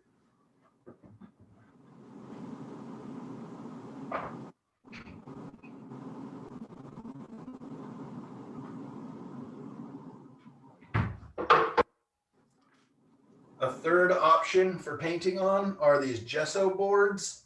It's just a masonite board. They come pre-done. If you decide that the wiping away method is something you really like and really want to experiment with, these things are slippery as all get out. Like I just feel like my paint is just slipping back and forth and I have a hard time covering them. So I hardly ever use them. If you want to look up the artwork of an artist named Brian Mark Taylor, I think he's in Utah. He's the guy who does the Strata easel. He paints on these almost exclusively or something very similar to it. I'm not sure if it's exactly this brand. And he does gorgeous work. Really interesting, neat stuff that he's doing and playing with. I just have a hard time with it. It's too slippery for me. So I kind of need that in between. I want some slip. I want some absorbency. And so lucky for me, I just found that nice cheap old Liquitex gesso is fantastic. Michael, Yes. how have your customers, have you heard comments from your customers regarding the surfaces that you paint on? So those panels, the boxes, that's, you know, I did do canvases or I was doing flat panels, and you can actually see that this started off as a flat panel. And then when the gallery wanted to take it and show it, I went ahead and just attached it to one of those boxes. So this one's actually pretty heavy because it's doubly thick. People like this. And the weird thing is that most of my galleries right now don't want framed pictures. They just want them like this so they can just be hung up. And people can decide if they want them framed or unframed or what have you. Grab a different one here. And like, here's a really thick one. And yeah, it's got a much cleaner, more modern feel. And if I don't have to deal with frames, oh, it's huge savings to me. Frames are delicate. They're always getting dinged up. You know, galleries are always, you know, getting them banged up. And, you know, you can buy a really expensive frame and a couple of good dings in it and it's worthless. You know, I can try fixing them up. So I'm happy to not do frames. And now that I'm selling directly through my own website and stuff as well, it's so much cheaper for me to ship them without the frame. Frames are heavy and big, you know, it would make it like this much bigger on each side. I don't have a frame in here that's this size, but anyways, I'm happy to not frame them. So this allows me to not frame them. You know, just simply wire them, put a little information. I usually will attach my business card and a little note I'll put on there and ship it. And in fact, I can actually even send like little gifts inside of it. Gamblin Paint actually sells a line of paints that come inside a box. So it's really cool. So when you get it, it's a bunch of paints inside of one of these and you just take out your paint and you got something to paint on. And people don't mind that it's not canvas. No, once I explained that the durability of this is so much stronger, it should last so much longer than canvas. You know what I mean? You can't stab this, you can't bend it, you can't rip it, you can't, it doesn't rot the same. I prefer it. So even, I'm gonna lean this back just temporarily. So the picture that I have here that I'm gonna paint on in just a second for you guys, this is on canvas that's attached to a board. You can see how thin it is. So that's canvas attached to a board. And so that's what I typically did when I was framing. I almost never paint on thick canvases just because they're wobbly and flimsy. I just like the firm surface, but it's up to you. I mean, so many of my good friends do the opposite of everything I'm telling you here. They still paint on canvas. They only want to paint on canvas. Some paint on a real fine weave canvas. Some people paint on like a really thick weave. It almost looks like a potato sack. It's really bumpy canvas. I hate that stuff, but some people love it, and it just, you know, so you'll find it as you are going along. You'll learn which things you like just like I'm telling you, like some of you are gonna, you know, enjoy the wiping off style of paintings, and others of you probably the whole time this whole week were like, man, this Orwick, I hate him. What's he making me do? So you're just gonna take the parts that you like, and it's gonna become your style. Really quickly, just in effort to keep cleaning my space so I can get to the paint. This is my container of my paint thinner. You can see how dirty it is. It's all cloudy. In fact, if I mix up my paint, it's even dirtier because it's settled. So what I would do with that, you guys are asking about how do I deal with my paint thinner, is I would pour it into a jar, a big pickle jar or whatever. And then what you see is it settles down to the bottom. Looks almost like a little terrarium in there. A little, but that's all the paint has gone down, the pigment. And now I can literally open this jar and pour off the clean paint thinner and reuse it. Okay. But in truth, what I do is I have a 2-jar system. So this, it goes first into this jar. Once it's settled quite a bit, then I pour that into this jar. It will settle one more time, and then I pour it back into there. Once these jars fill up with all of the pigment, I will then dispose of that properly. But it saves me having to pour out paint thinner. In fact, I never pour out paint thinner. I just get rid of jars filled with pigment, which, you know, it's kind of sad. And the truth is you could actually mix that pigment back with medium of some sort and create paint again. But it'd just be gross, weird gray of some sort. Does that make sense, everybody? That's a good one for you. It'll save you a lot of money on your paint thinner. It'll save the environment because you're not pouring it back into the environment. It's just slowly going away, unfortunately, because it's vaporing into the air very slowly, but also just being used both in my paint and in cleaning my brushes. Michael, this is Kim. If you could, along those vaporing into the air, could you discuss air purifiers for your studio? Yeah, I have a right back here. If we were really quiet, I can turn it up.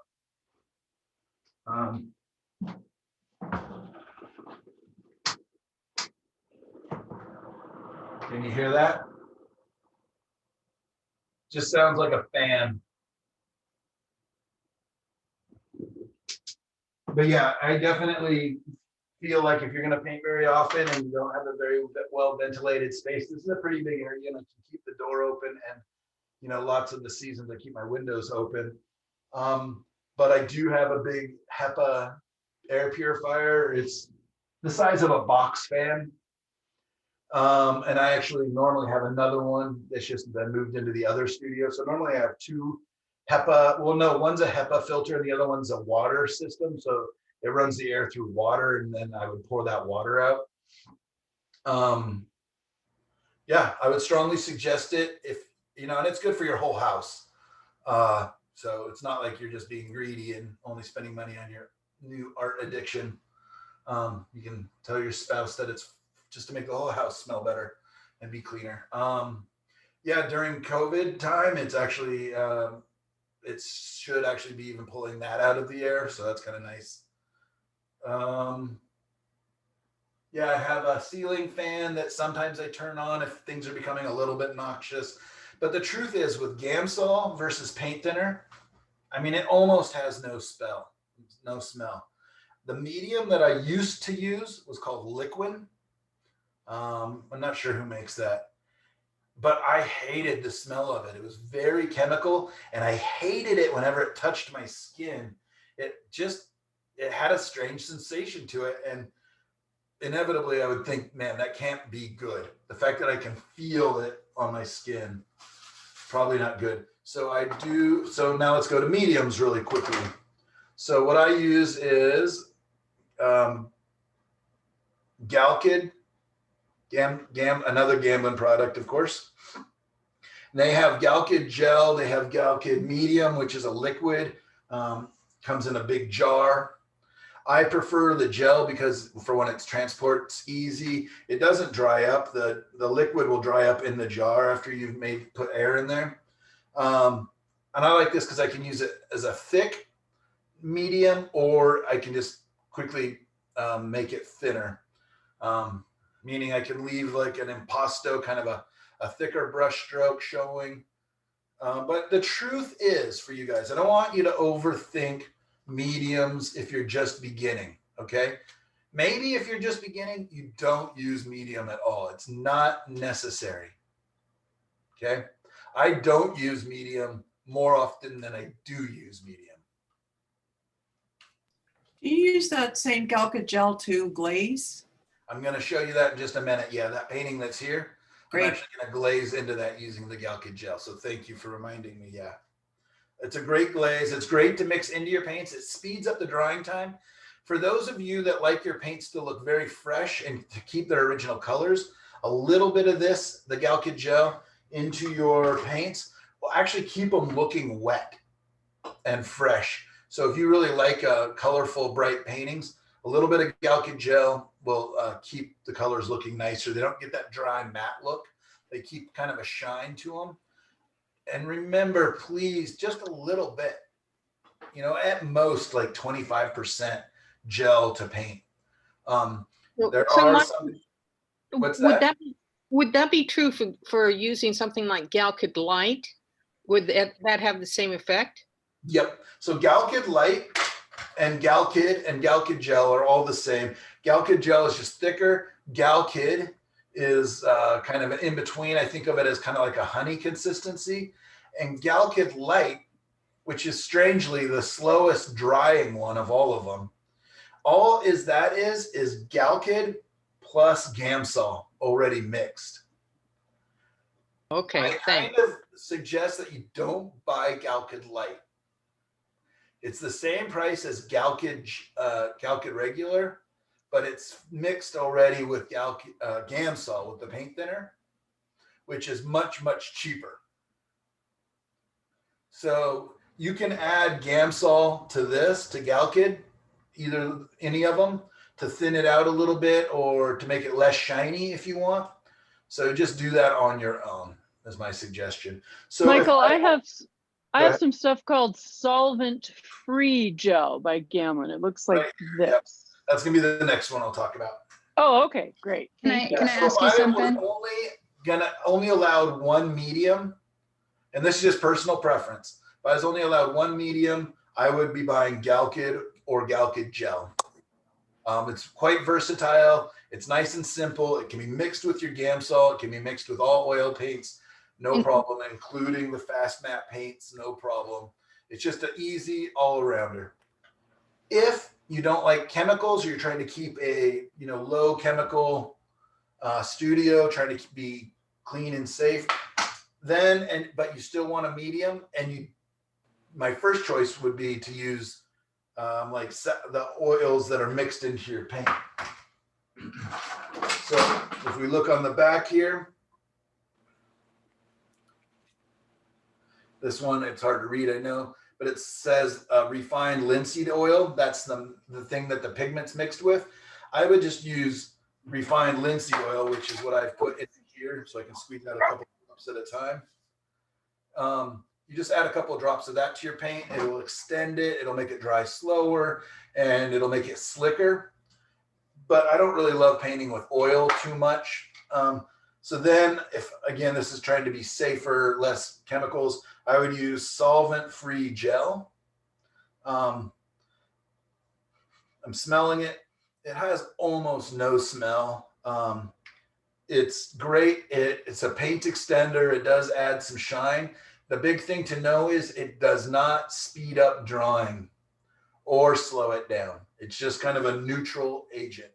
It just kind of extends your paint. You can kind of whip up your paint a little bit. If you feel like your paint's a little heavy body, you can mix a little of this. And you kind of just whip it with a palette knife, and you get this kind of nice, softer feeling oil paint.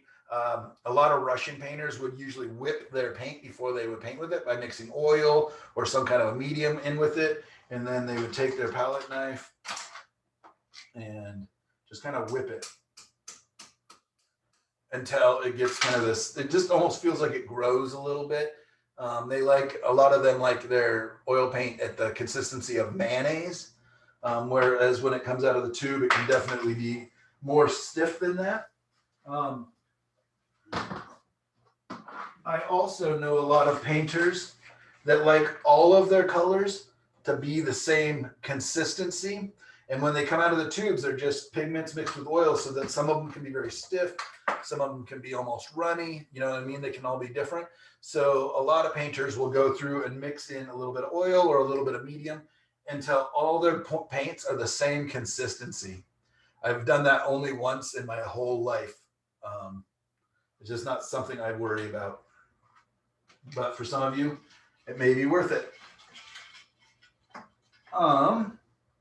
We're covering a lot. So mediums, I'm gonna put this back so we get my space. I'm slowly just going through the piles of stuff I set out to talk to you guys about here. Put my mediums over here. Any questions on mediums, you guys?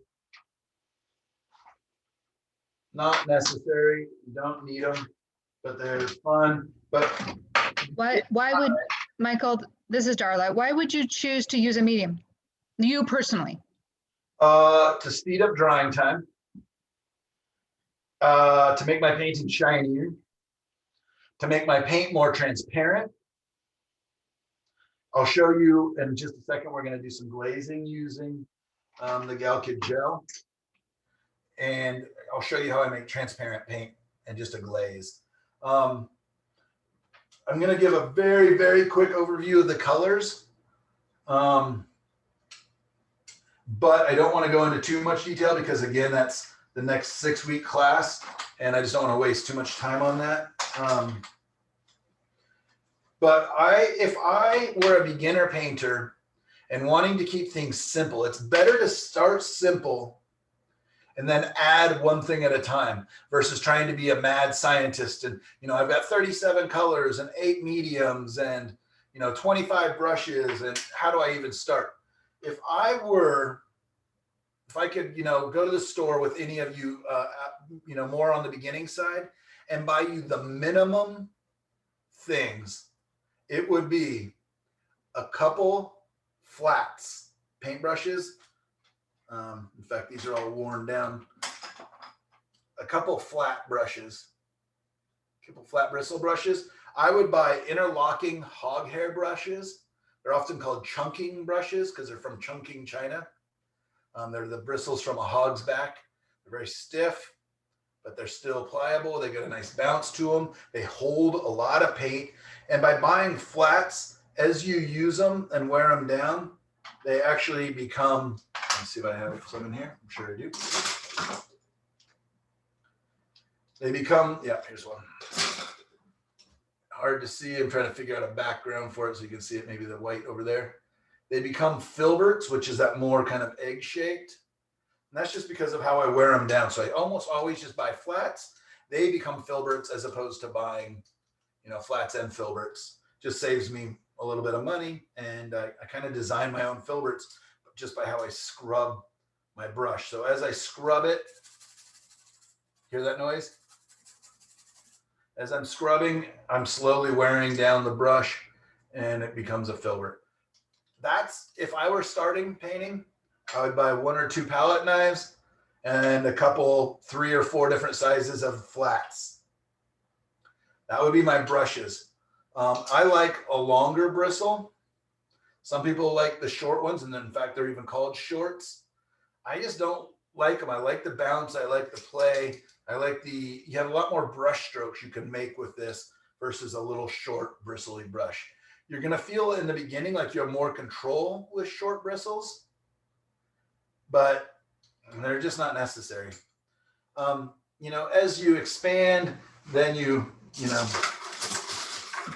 start playing with all the different brushes and everything else, and you start getting, crazy long, really strange brushes and things. But don't start with those. Don't start with fan brushes and every different weird shape, the swords and the blades and everything else. Just buy some flats and you'll be off to the races. Then I would just buy Gamsol, the paint thinner.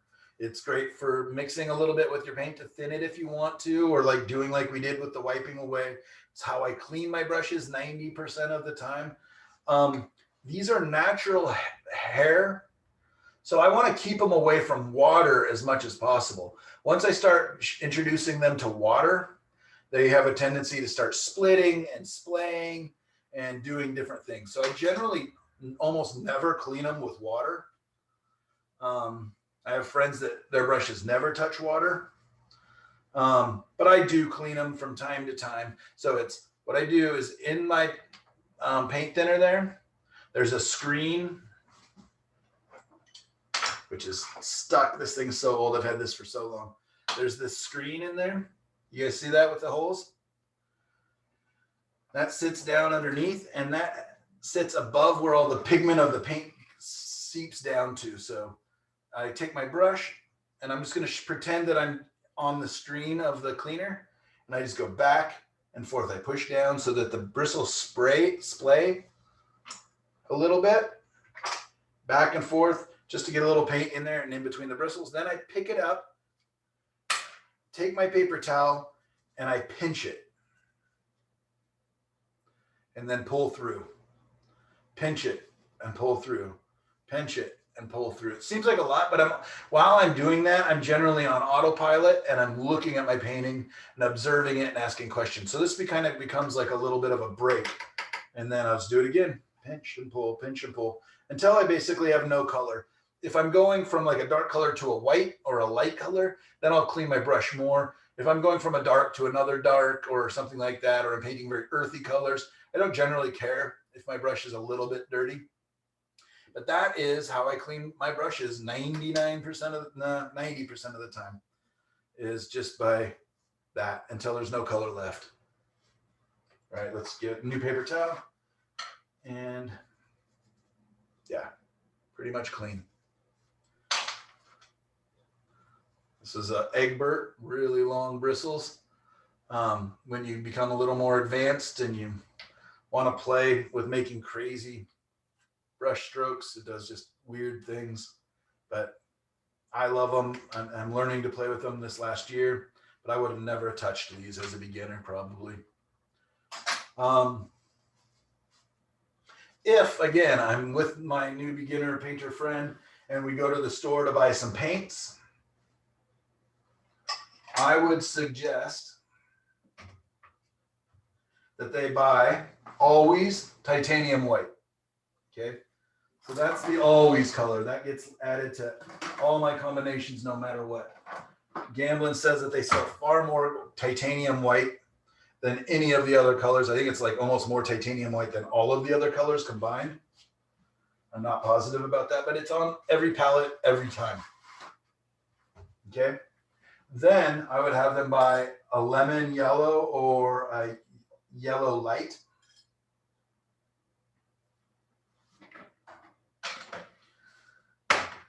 Then I would have them buy a cadmium red medium, or a cheaper version is a naphthol scarlet. Any of the cadmium colors can be a little bit more expensive, but do know you're getting your money's worth usually because they have a very high pigment load, meaning there's a lot of color in that tube. It's very strong tinting strength. Okay. And then I would have them buy French ultramarine blue. So this one. So we have French ultramarine, cadmium red medium, lemon yellow light, or lemon yellow or yellow light, titanium white. That would be where I would suggest so many people starting. I painted with just those three colors for a year, again on another challenge from another painting friend of mine, basically saying, you know, you don't have as firm a grasp of color as you think you do. This is luckily right out of college. And he was the one that introduced me to these colors and basically challenged me for 1 year to only use those. You can make thousands and thousands of colors with those. You can't make bright, bright, bright green because this blue has a little, and again, we're going to talk about all this in color class, but you can, you know, it won't be a bright, bright, bright green because the blue has some red in it. Just like you're not going to be able to make a bright, bright, bright purple because the red has some yellow in it, which again, I'll explain the theory behind all that. It makes a purple-ish color kind of, but it's very muddy. But anyways, I can still make so many colors. And if I'm painting landscapes, you can do tons. The cool thing about this color combination too is a little bit of blue, a little bit of red, and a touch of yellow. And I can make a very, very, very dark color, almost black.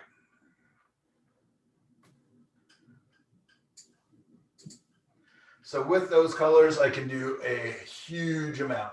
So that would be my base color. if let's say I was going to go backpacking, camping, and I wanted to take my paints, this would be the kit I would take.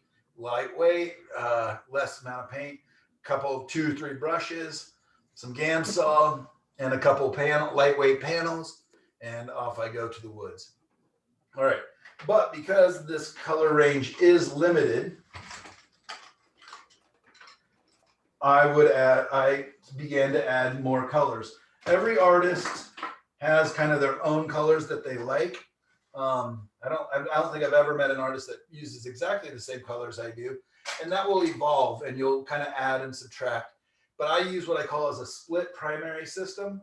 So it's 2 primaries, but they're quite different. So my blue and this is called manganese blue hue. So you can see the blues are quite different from each other, right? We've got a very purpley blue, dark, and a very blue that wants to lean towards green. This and this will make a very bright, beautiful green compared to that muddy olivey green that I made before, right? So now I've got an orangey red, so I want to add a purpley red. Where did my paper towels run off to? Need to clean my just hit it. So I wanted to add a purple, so I got an orangey red, a red that leans towards orange. And so I just added, a lot of artists use alizarin red. There's a new paint called alizarin permanent, which a lot of people really like. I use one called quinacridone red. I find it's just a little bit more versatile. I can do a little bit more with it. I can make it brighter than alizarin, but I can also make it do all the things that alizarin can do. So anyways, 2 reds, and then I got my lemon yellow. So now I need a yellow that's a little more orangey. I can add cadmium yellow deep or a Hansa yellow deep, which is that one. So you can see it's a very much orangier. Or I often will, instead of that, I will add Indian yellow. But anyways, it's 6 colors, it's 2 primaries, and white. So that's the one I use 90% of the time now, personally. And then I said the 9+ color system. That may mean that I have all 3 yellows. I may actually use kind of a black or a Payne's gray, which is, I love Payne's gray right now. And I may introduce some sort of a brown.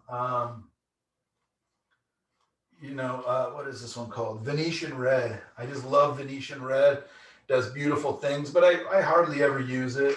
I may even put a gray out on the palette. That's actually me cleaning up my palette from yesterday. Ended up with this beautiful warm gray. These are all colors that from when I clean my palette. At the end of the day, when you're cleaning your palette, I, as a general rule, will kind of keep like colors together. So greenish, bluish colors maybe will mix into one pile, my reds and yellows and oranges into another pile. And that way I get really beautiful grays that are warmer or cooler or darker, lighter. So that way when you're cleaning up your paint, you still end up with beautiful colors versus mixing all of your palette into one big unusable weird gray color. So, and how do you store those? What's that? How do you keep those ones that you've used? In a Tupperware. So at the end of the night, I use this, but a little Tupperware would actually be a lot smarter, because what I do with this is I put it in the freezer at the end of the day. And then I just bring it out, and for 5-10 minutes, with the lid open, they warm back up. I put them back out on the palette, and they're in good shape. But a little Tupperware would probably be fine. Yeah, there's some people that, you can undo the ends of these tubes somehow, and you could reload them, but I never do that. It sounds crazy. Let me refer to my notes really quickly. How are we doing, you guys? Is all this making sense? I'm answering questions for you guys here. I have a quick question, Michael. Have you ever used the Radiant Gamblin colors? Yeah, they're gorgeous, aren't they? Yeah. Basically, if you look on the back, like Radiant Blue is French Ultramarine with some white. Oh, that's it? Is Quinacridone Red with some white. Radiant Yellow is Indian Yellow with some white. The Radiant Turquoise is gorgeous. They're beautiful and great colors. They're just shortcut colors. I can make almost all those Radiant colors using the colors I use, just by adding some nice white to them. So I don't generally buy colors I can make, unless very specifically in mind I have that it's a shortcut. I'm just saving myself time. So like yellow ochre, which this is not, but it looks like it is. Yellow ochre is such an easy color for me to make, that I generally don't buy it or even bother putting it on my palette. A lot of the browns that, you know, the oxide or the different browns, burnt umbers and whatnot, I can make those. You know, I made one right there. Looks very much like an oxide. This looks like a burnt umber, and or no, this looks like a burnt umber. That looks like a raw umber. I can just make those colors so fast. The tertiary colors, the browns, the grays, the really odd colors, I just prefer to make them. But I love all colors. I mean, you know that. I've showed you what my drawers look like inside. I've got so many tubes of paint. But the truth is we can do so much with so little. And we learn about color mixing. The less tubes we have, the more we learn about how color works. Okay, I'm going to read through my list to make sure I've covered everything. So studio setup, answers to common questions. Colors, I use the 3, 6, and 9 system. Brushes, I use flats, may become filberts. Cleaning brushes with Gansol. Oh, I didn't go over that. So when my brushes need a little more extra cleaning, let's just say that the Gansol wasn't getting them clean, or I've left them sitting out, or whatever else. Sometimes when I get back from trips, I didn't clean them as well as I need to. What I will do is, Dawn dish soap is fantastic. Dawn dish soap is great. Don't ignore the platinum thing. My mom just gave me that because she didn't like it. But any dish soap for the most part works. Dawn or Dove, I think is Dove the most mild one.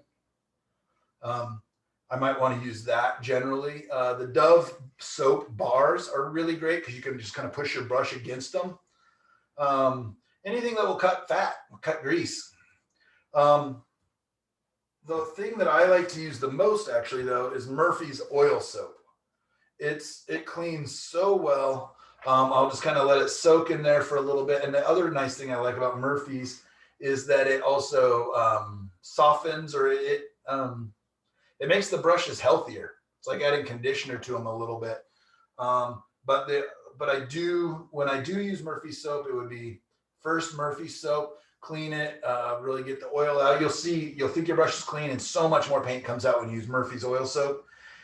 Rinse that out, and then I would add just a touch of the Dawn or whatever dish soap and rinse it one more time, because there are some oils in here that I'm not positive how they will work with the paint. So I usually want to kind of get most of those out. So are you using water? Excuse me, Michael, are you using water to rinse those? Yeah. Okay. So that's why I do it very rarely. I just don't care to have water on my brushes that often. Thank you. Yeah, my pleasure. When it comes to different palette knives and stuff, they all do like, I mean, there's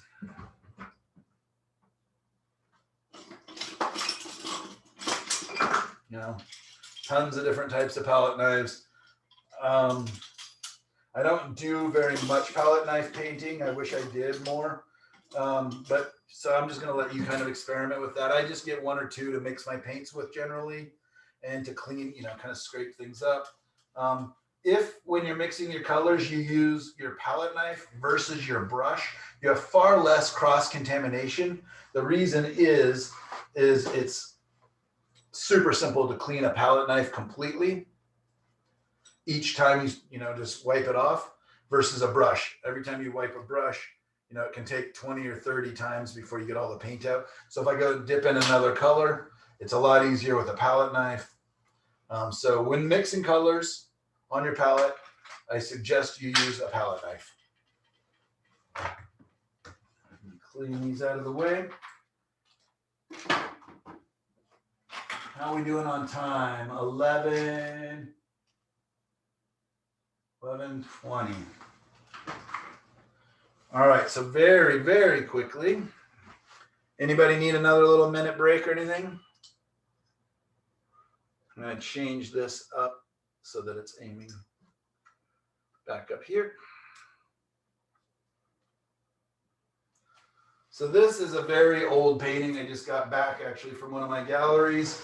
Remember painting it in plein air, actually, with that Don Bishop guy I was telling you about, who challenged me with design and composition. And what I'm going to do is show you about glazing really quickly. It's going to take a little bit of earth red.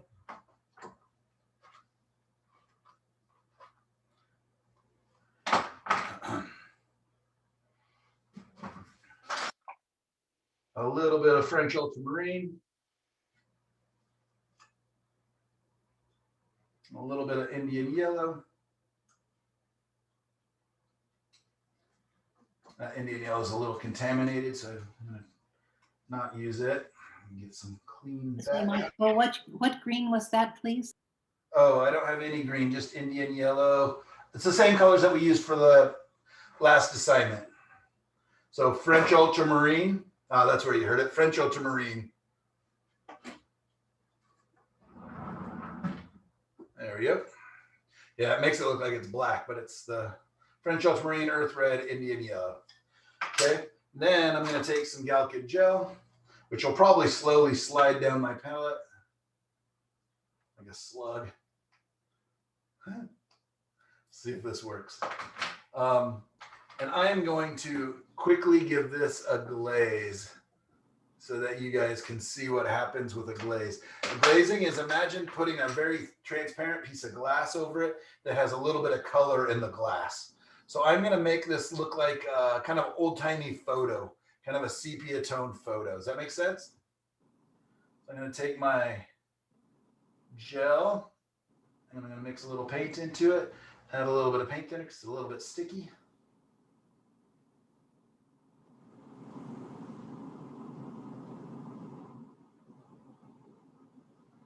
Now what I'm going to do is I'm going to take this and it's going to look crazy. So just bear with me.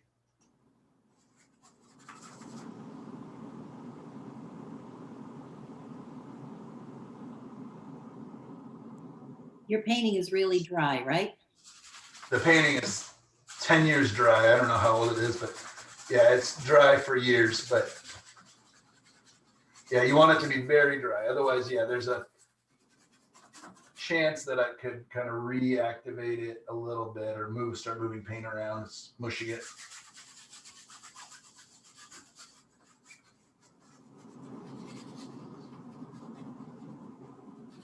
So I could have used any color. I could have made it like a night scene by just doing French ultramarine blue over it, making it all bluer.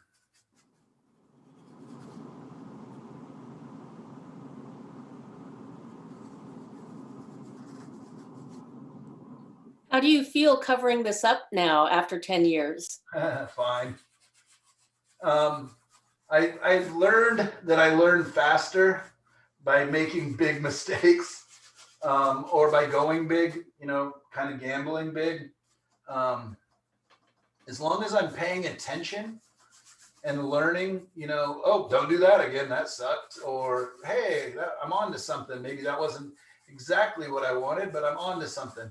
So there you go. Nice muddy painting. I'm going to give it just a little bit of a wipe down. I'm going to use a medium pressure or a light pressure, in fact. Did you put the Galkid gel in there too? Just a touch, yep. So a little bit of Galca gel, a little bit of Gamsol, a little bit of paint.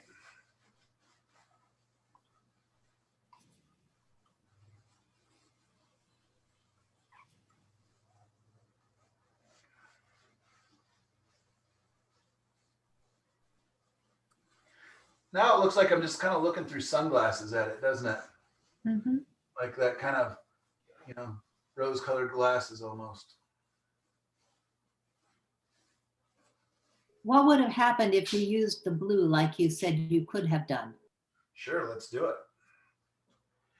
So what I wanted to show you is I'm gonna go ahead and grab a different brush, and I'm gonna bring in the yellow first. So I'm gonna take a little bit of my Indian yellow, touch of my Galca gel, just a little bit of paint thinner. Oh, too much. Just a touch of paint thinner. And now, if I look at this side of my tree is more light than this side. This tree has got a little more light. I can actually see some rays of light coming from in between this tree. So I know my light is coming from over there, moving this way. So I'm going to kind of play that up a little bit. I'm going to add some light.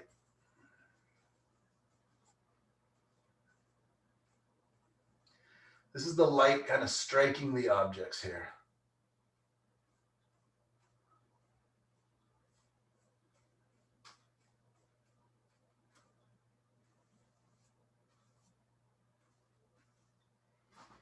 Okay, looks stupid. Yes, it does, but I'm gonna try to fix it by making it a little more soft and maybe add a little red to my brush. And I'm just gonna create some transition.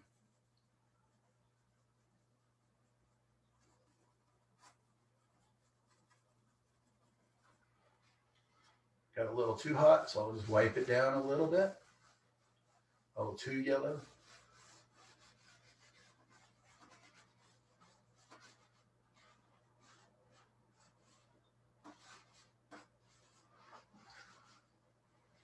So you see how that's kind of warming it up, making it look as if the light's kind of, maybe I can straighten this camera out a touch more. Not so glary. Or did that make it more glary? Focus. Is that worse? I can't tell. I'm curious, Michael, why you use the gel Galkid as opposed to the liquid.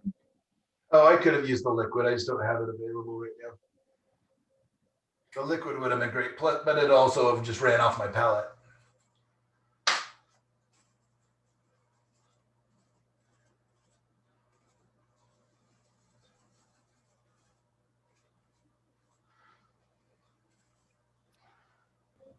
Now, couldn't you take a Q-tip and take it off anywhere you want? Yes, indeed. Yeah, it's Yep. nice. I mean, just by putting a little bit of pressure, let's just pull it all the way back here. I can go right back to my original, hard to see, my original painting. No problem. This is, you've got a couple minutes of kind of like almost whiteboard-like activity where, you know, and maybe these crappy shop brushes aren't my best for trying to finesse the colors into the right area. It may actually be better if I was using a nice soft brush. But I'm going to get in and finesse it a little bit. I'm just going to get the big colors in while we're in class, and then after class I'll kind of put them a little more specifically, or maybe I'll just wipe it all the way off and do it again with a little more finesse. This is just kind of the quick show. Now what I'm going to do is go ahead and bring in some of those blues. Yeah, that's reading so yellow right there on the screen. It's much warmer on the screen than I'm getting, so I'm just going to wipe it down just a touch. Michael, if you wanted to wipe it all off, would you just use Gamsol? Oh yeah, I could probably use Gamsol and get it off, or I bet you for right now, it's so wet, I could probably just take a couple clean paper towels and get it back. Mm-hmm. I'm gonna bring in some blue. Little blue, a little bit of the Galca gel. Touch. Oh, so here's something I forgot to mention. When you look on the backs of the tubes, it will say opaque, semi-opaque, transparent, or semi-transparent. When you're choosing colors to glaze with, you want transparent colors, which all three of these are, or semi-transparent colors. The truth is you can glaze with opaque colors if you use enough paint thinner or medium, but it's a definitely, it'll make it cloudier feeling.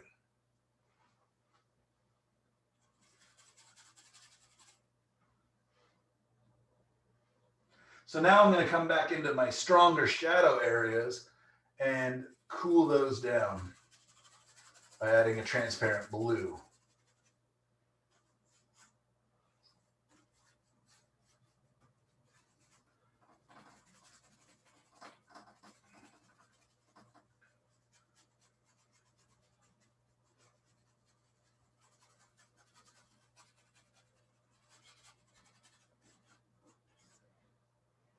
So I'm just making the shadows feel a little more extreme.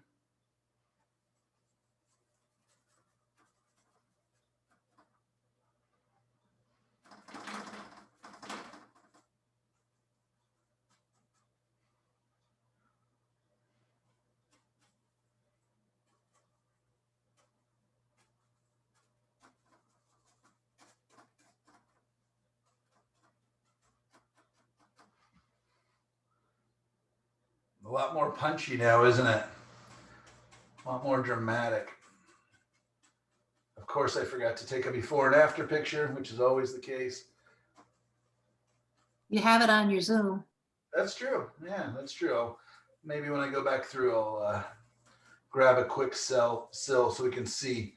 And I'm not saying it's better or worse. It's just a way to alter things. If I felt like, man, everything's too hot, like let's say the underpaintings, some of you guys are just, too yellow, too red. You can take the opposite color on the color wheel and glaze in, and it will just neutralize those colors really quickly. And it's nice. I can change it around, I can keep moving that color for a little while. So it's fun I'm going to try to make this hill back here so that the light's coming across, so it's not hitting back in here. So everybody can kind of see this brownish area here. I'm going to cool that down a little bit so that it's not getting so much light. Maybe the top of it gets some light. Cool back here. Maybe it's a little darker down in here where it's not catching as much light. See that? Isn't that nice? You can just kind of, it's a way of controlling light. I'm going to go ahead and cool this back here too, so that my light's kind of coming through. Oop, too strong.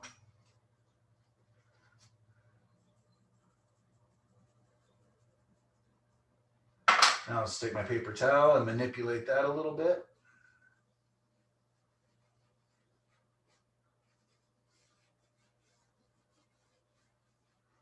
Gets warmer as it's going towards the light there.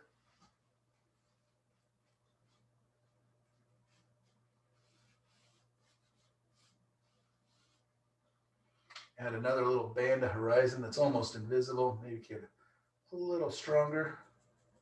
So we have one more far back area back there.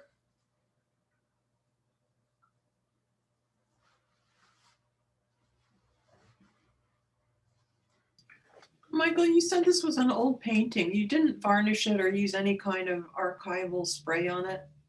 I don't know, hope not. Okay. Because yeah, then I should have removed that before I painted on top of it. It doesn't feel like it. If there's a varnish on it and I paint over that, I can usually feel it. If there is a varnish on here, I'll know pretty soon because it'll start to bead up. Right now in your movements, is that with a clean paper Yeah, towel? that was clean. I was just pulling some of this off so we have a nice light line of almost cleaner color coming through here. Yeah, there. I think it's different. Oh, I know what I want to do. I'm going to add a little blue, darker blue in this portion of the sky so that it kind of transfers across a little bit too.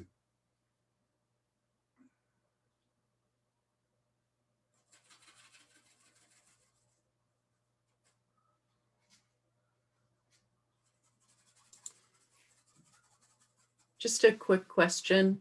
This is mostly just to add depth, warmth, bring out shadows, that kind of thing. Is that correct? Yeah, it's just a way to make slight tweaks in the painting without changing everything. Ah, I see. Yeah, it's something that nobody teaches for some reason. That's It's an beautiful. older way of painting, you know. Think of like the girl with the pearl earring and stuff. That was just tons and tons of, you know, transparent glazes. They would actually do the value study like we did, and then just paint with only almost glazes, building it up slowly. It's kind of an interesting way to paint. You guys think Norman Rockwell. Let's give these clouds a little bit of depth. See how they're kind of flat? I'm gonna see what if I put a little bit of blue on the backs of them, transparent blue, so they have a little bit of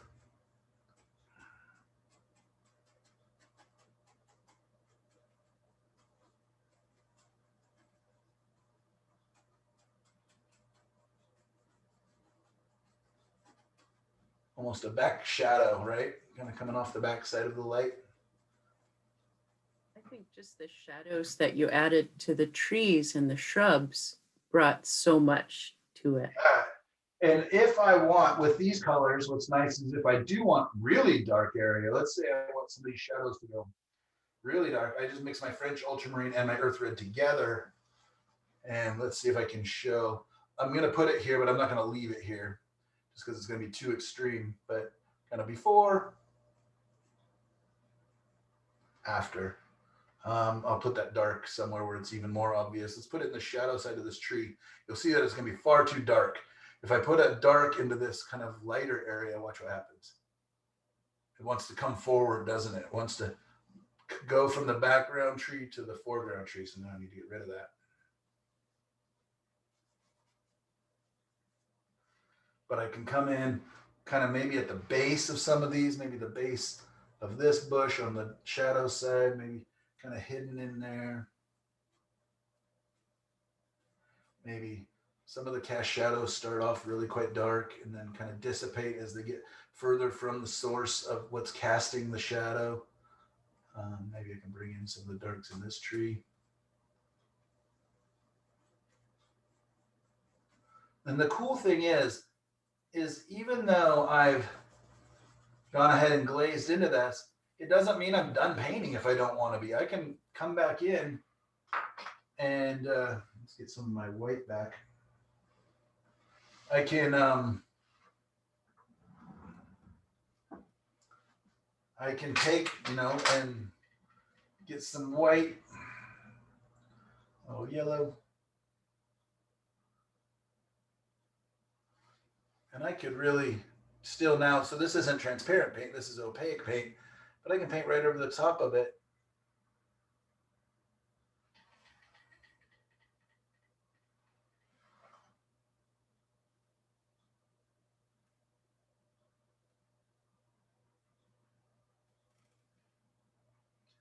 Right?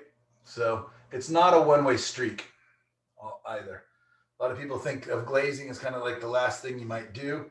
I can even come down and add like fog down in the valley.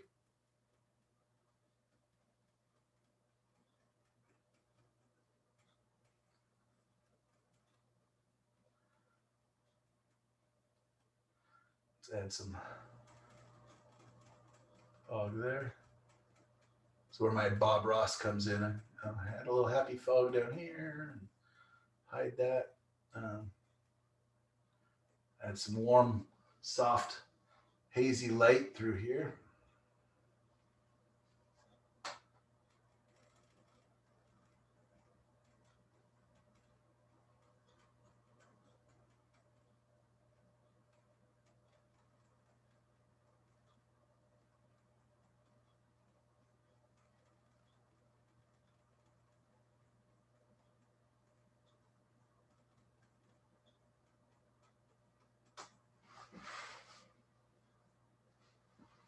Warm that light up a little more just by adding a little bit of the Indian yellow and mixing it in.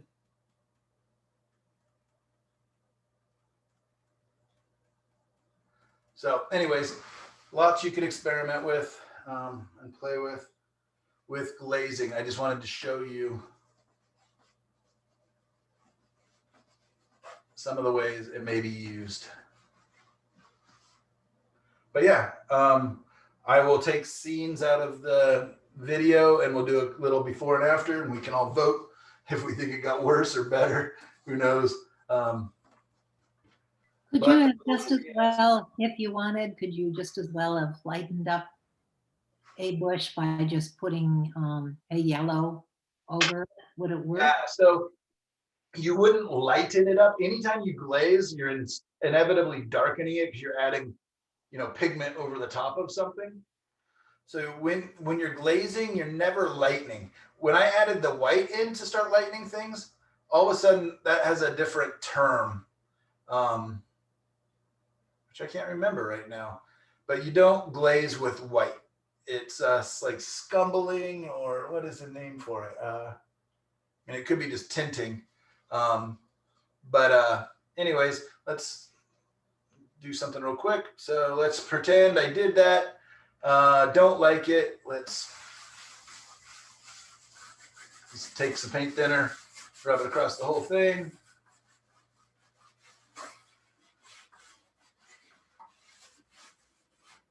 And now I'll just take a clean towel or two and wipe that off. And I'm right back at the beginning boring painting I had. I think I like this better than Photoshop. Huh? It's better than Photoshop? Yes. Yeah, it's more fun. It's scarier. But yeah, look at all that. Yeah. One question is for the glazing. If the painting is already varnished, can we glazing or no? If the painting is what?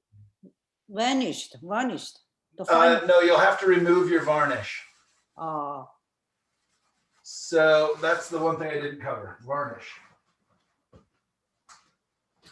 The varnish I suggest, especially if you're using the Gamsol and the Gamblin products, is Gamvar. I don't know why Gamblin names everything with G's. But this stuff, it used to be that when you wanted to varnish, you got these crystals, you had to break them down with turpentine, mix them every 45 minutes and use it within a certain amount of time. It was a big hassle. And then removing it, you had to actually use turpentine or really strong solvents to get it off. This is Gamvar, Gamblin's new product. A little tiny bit of this, you put it on very thinly. I like to put it in 2 coats, very, very thinly. Putting it thicker, thinking you're saving time, doesn't help. In fact, it's worse, doesn't work out. It might be cloudy and it doesn't dry very quick. So 2 thin coats, and it equalizes the shine all over your painting. So they have satin, which is in between. They have a matte, which I use for one of my galleries because of their lighting system. If I put satin or shine, it's too reflective and their lights get all, you know, you can see the lights literally reflecting on the paintings, or whatever, the high gloss. High gloss is beautiful. It just makes everything really slippery and wet and clean and crisp, but I just don't use it because it's too shiny. And what do you put it on with, Michael? I put it on with a very clean brush or one of those sponge things that I showed you earlier that I did the edges with, the black paint. Anything that's very clean and not dropping stuff. And the truth is, I will add just a couple of drops to it. Let's pretend this is a nice clean brush. Actually, this is probably a brush I would use. You want something kind of soft. You want to do this a couple times, make sure it's not throwing things, because anything that gets stuck in that varnish, little hairs or dirt, is stuck there. I would pour a little bit, have it on a flat table, and then I just do this. It's like that thin, like it's just cover the whole thing. I would go the other way, and maybe then I would do a very light, so you don't even hear your brush, barely touching it, smoothing out. And then I let that dry, and maybe keep your cat and stuff away from it because their hairs will get sucked into it. Yeah. So that's, and then to remove it, that's the beauty of this product. To remove it, all I now need is the Gamsol, the paint thinner, and you just wipe it on just like I did with this paint, removing the glazing that I just did. I would just put that on there, rub it around, let it sit for 3 or 4 seconds, then take a clean towel, wipe that off once or twice, and I'm back and I can paint over it. So let's say I varnished it, sent it to the gallery, it didn't sell, or I varnished it and I'm getting ready for a show. And then the last minute I changed my mind and realized I desperately need a tractor down here or an elephant walking through there. And so I would unvarnish it, paint my elephant and farmer in, and then after that dries, revarnish it. You want to wait till it's quite dry to varnish, but in the old days you had to wait 6 months before you varnished. And now with this kind of varnish, because it actually does let a little bit of air through, it lets it breathe a little bit. You can varnish basically as soon as you can move, put your fingernail against it and it doesn't move.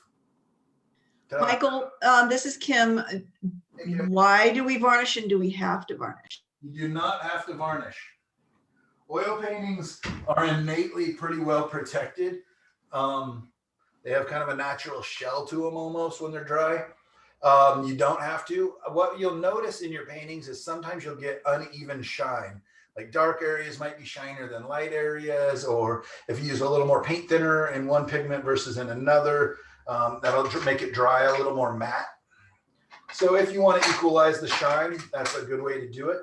What also it does is it adds one more layer of protection against smoke damage and water damage and dirty little kid hands damage.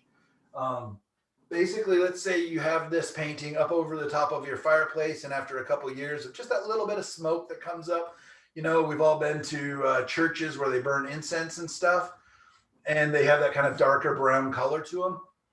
When you remove, think of the varnish as like putting a piece of glass over it, because you don't really put glass over oil paintings. But imagine putting it like a piece of glass over the top, and that glass gets dirty, and when you take the glass away, the painting's still clean. Okay, so that's what it is. And you can take the varnish off and revarnish it. Like with my customers, that's something I would offer for free. Is like anytime it's really dirty, instead of having them wipe it and God forbid putting like Windex on it or something on your painting, I would rather they just come to me and I'll clean it for free. And the cool thing is I get my customers back in my house, and while I'm busy working away, they're going to be looking at my paintings and talking, and you know, I'm redeveloping that relationship with them. So it's just kind of an extra thing you can do. You don't need to. If you're looking at your painting and you don't feel it needs varnishing, then it really doesn't. Excellent answer. Thank you. Thank you. I've been rehearsing. What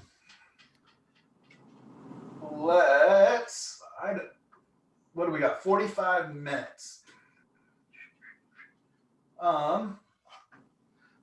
Let's go ahead and take a 5-minute break. I'll resituate the camera, resituate myself, and I'm going to put on my 1 red, 2 yellows, 2 red, 1 white, 2 yellows, 2 reds, and 2 blues up here. My very basic split primary palette. I'm going to change this to the value painting that we did this week, and I'm going to show you with the reference. So give me 5 minutes while I make those changes, get a drink of water, and you guys all get up, stretch your legs. You've been awesome. Go. You guys all deserve an Oreo cookie.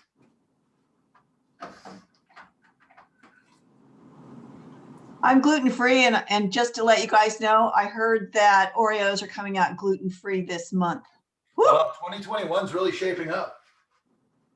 What, could you repeat what you said? I said 2021 is really shaping up.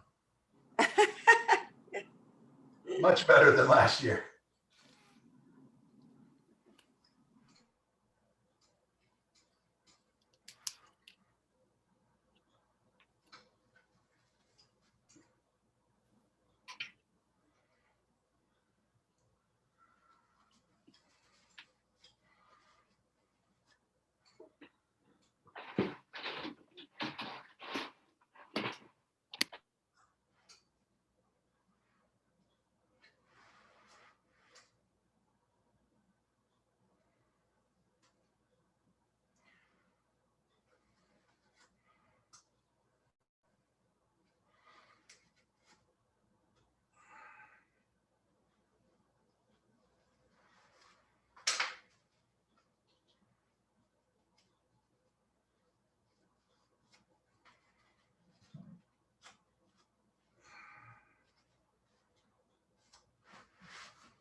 Sorry, just a couple more minutes, everybody.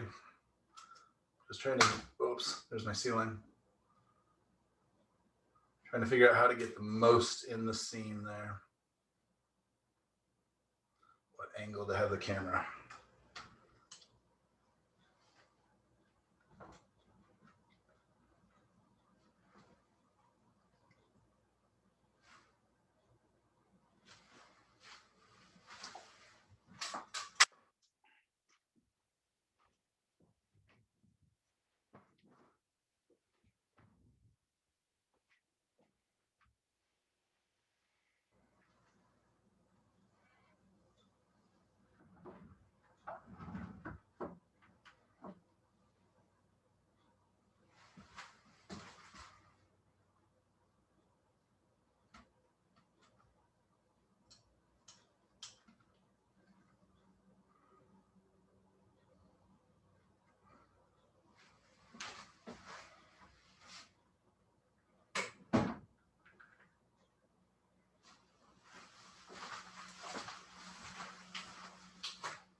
Michael, is that Jackson Bottom?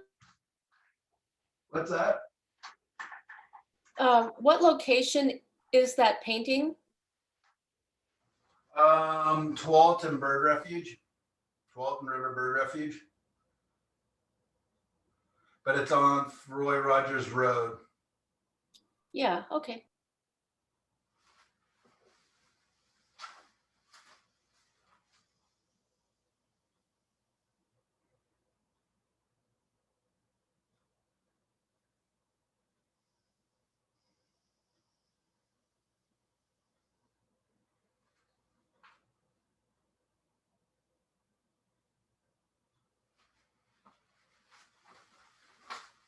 Does that look okay? I know you guys can't see the reference so well, so I'll have to move it kind of back, but you guys all have the reference.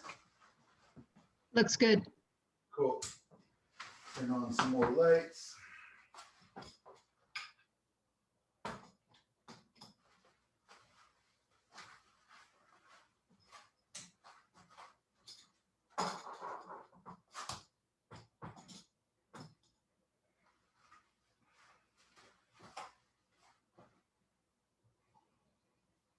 Everybody back?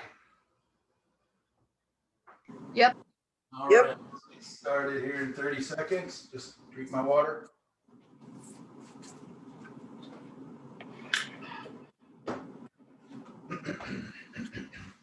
One thing I forgot to show you, or two things I forgot to say in the last piece, was regular oil paints versus water mixable paints. Had a couple questions about that. I think that the water mixable paint, that water works like Gamsol in that instance. I think I read that one of you was buying Gamsol or was using Gamsol with the water mixable paint. I don't think it's necessary, and I think that's the big reason you would use water mixable paint, is because you don't have to use any kind of a paint thinner. You can just use water.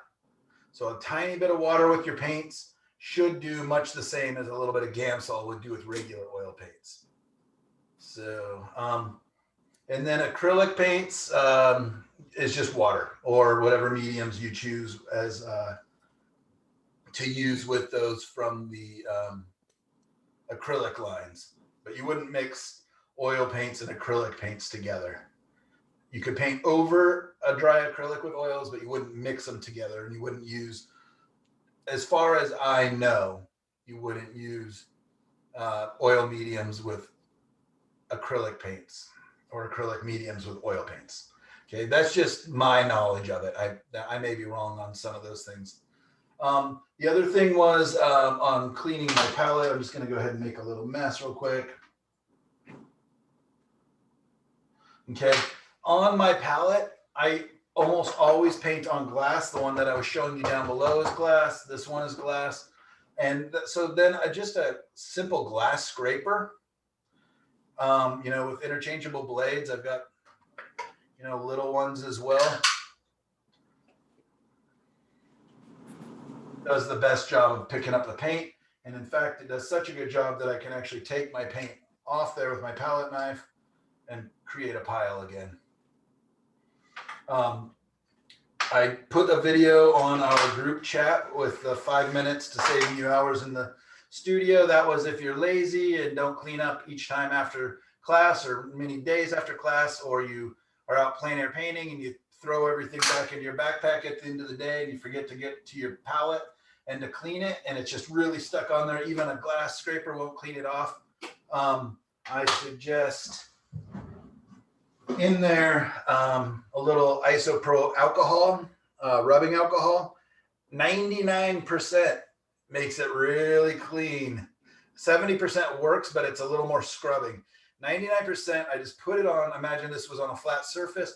I would just drip a little bit on there, take my brush, maybe hit it, scrub it into it, or I just buy these little scrubbers from the 99-cent store, and I'll scrub it around my palette. I leave that sit for about 2 to 3 minutes, and then it just comes off no problem with the glass scraper. And then white paper towels. You're gonna definitely want to have a lot of air, because the paint or the rubbing alcohol, especially in that high quantity, really will throw off some vapors and make for a stinky studio for a little bit. Got that? All right, that means I've covered my whole list. So up here, I've got my reference photo with the creek in there, the one we made last week in class. Also, you'll notice that I have a reference that I just grabbed this morning. Just tore it out of an art magazine. It's I think that's oh, I can't remember. I think that's a Lip King watercolor. I really love his use of color in his paintings. So I kind of figured, you know what? I don't care about the figures. I'm not going to put sad people in my painting. But I do love the colors. So maybe I'll even move that down to the palette. And I just think that some of these colors may really go nicely. It's got kind of a gray ochre, a gray turquoisey green, kind of an orange, a little bit of red, some other greens, you know, and I don't have to mimic this. I might have a couple of different color choices. Maybe I have one of my ceramic bowls up here that I really like the colors. It could be anything you want. You guys all get to color this however you want. Some of you might have really bright and happy paintings with almost primary colors or very clean colors. Some of you may like more earthy colors like I like. This is where you get to, you know, make your own painting, make it sing. Just, you know, remember that this is a bad copy of a bad photo. So we don't have to hold true to these colors at all. And this goes back to that story I told about when I did like 99 design paintings. I just had the values, you know, I just had paint a whole bunch of paintings that look like this. I didn't have the reference photos, you know, from when I was out there. So I just made up the colors completely on there. So if I find a nice color harmony that I like, or whatever you guys want, is it still over there? I'm going to turn the camera just a little bit. Here's a painting that I have that I've been working on a little bit lately. And look at how just almost no color, and it's just kind of reverse. It's just purple and red. And I kind of like the feel of it. I'm trying to decide if I add any green or anything else, but I kind of like it is a very limited color palette.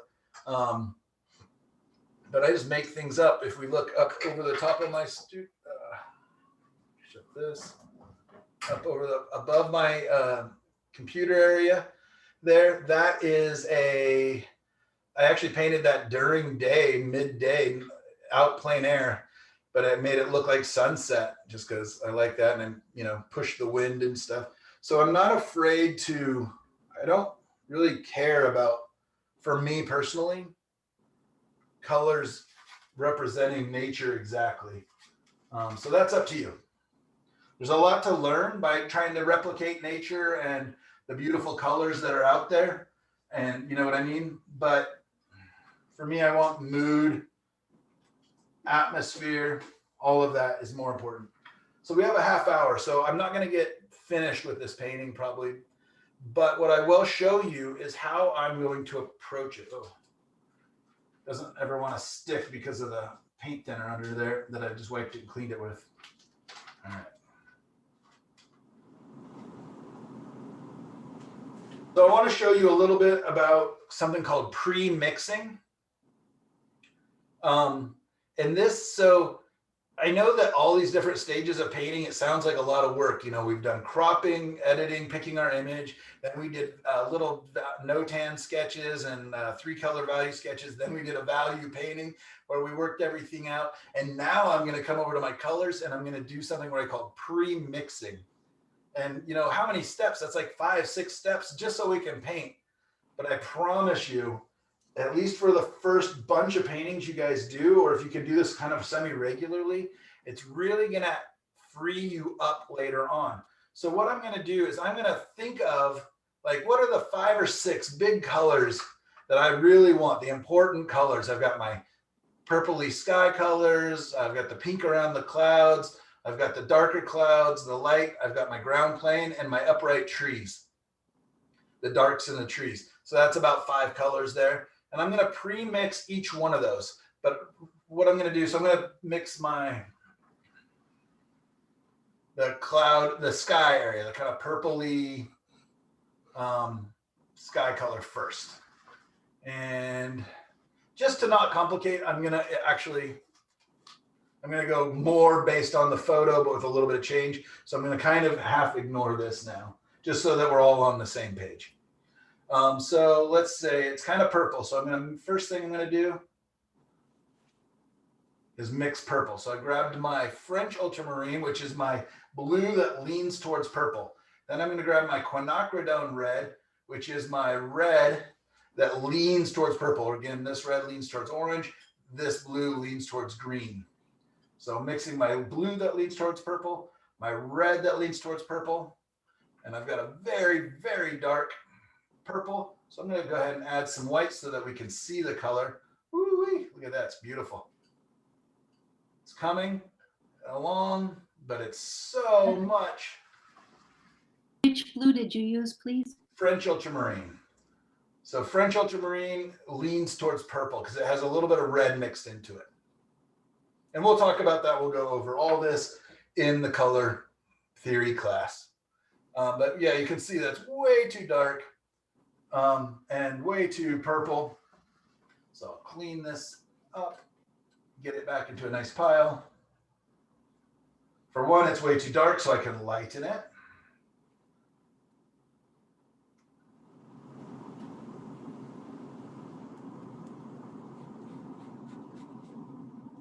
So I've got it lighter, but it is far too purple. That'd be awesome on like some flowers and whatnot. So I'm going to add some of my blue that goes away goes towards green, my manganese blue. I'm going to bring that down here.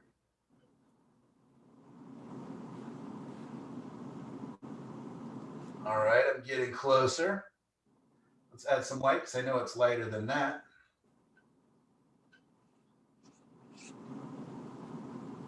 All right, so instantly I added too much white.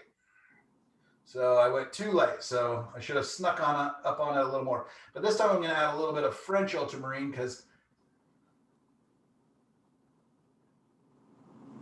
a little more of that purple, bring it down.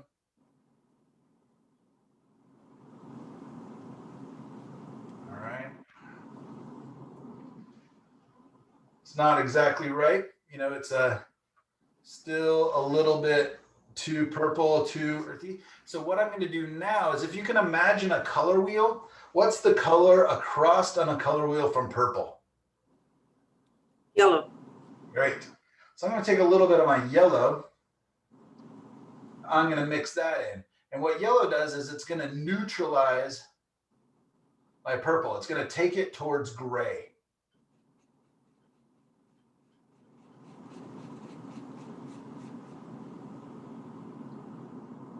Add a touch more blue because it's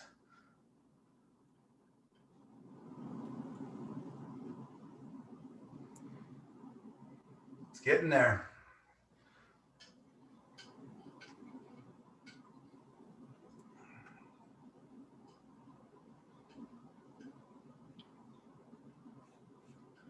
Oh, I'm kind of liking that. Even if it's not exactly the right color as I have on my reference photo, again, the reference photo is just a jumping off point. I don't need to be too loyal to it. I would rather make a nice painting than replicate a somewhat bad photo. Okay, the photo is interesting. It's got nice clouds, it's got some nice forms, but it doesn't have everything I want. And namely, it just doesn't have very pretty colors. I am liking that, so I'm going to clean off this purple because it's not needed. It's not part of this painting. And I'll use it for somewhere else, probably like down in the grasses. So, and I need a little more actually of this. It's too small. So quickly just going to mix a little bit bigger pile. Back to purple it went, you saw that. And a little more blue and a little more yellow. So if it's too purple, you add across the color wheel. If it's too blue, you can add across the color wheel. So if it was too blue, I could add orange, a little bit of orange to it. Even still lighten that.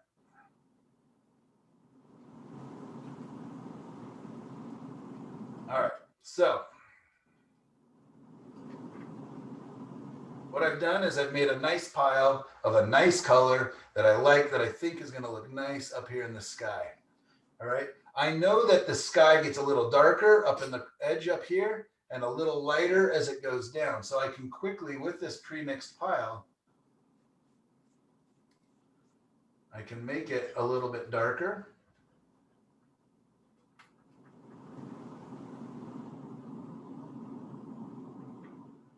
A little yellow because it's too bright of color, too high chroma.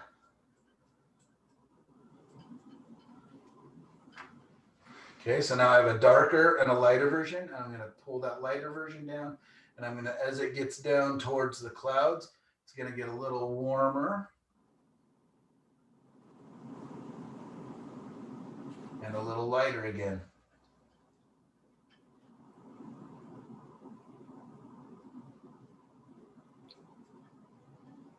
Okay, so now I have my mother color, and it's darker version and it's lighter version. If it was like a tree, I would say it's shadow side and it's light side if it was a purple tree. Okay, so now I can do that for each one of my colors. So I'm just going to mix up a couple really fast so we can get, putting some paint on there. But I'm going to go ahead and go down to the ground planes here, which are, kind of a green color. I'm going to kind of make them like an olive green. So instead of using my blue that goes towards green, I'm going to use my French ultramarine, which has some red in it, which is going to make more of a dirty green versus a bright, bright green that the other one might make.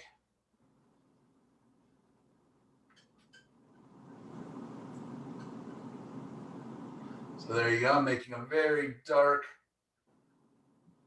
kind of a, not olive, more of a like a pine green. Very dark. Probably don't need that dark. I can add a little white or a little yellow. When you add white to a color, note that you are cooling it down. White not only lightens, but it cools colors. So you saw that it probably got a little bluer, a little cooler. So I can add a little bit of a warm yellow to it.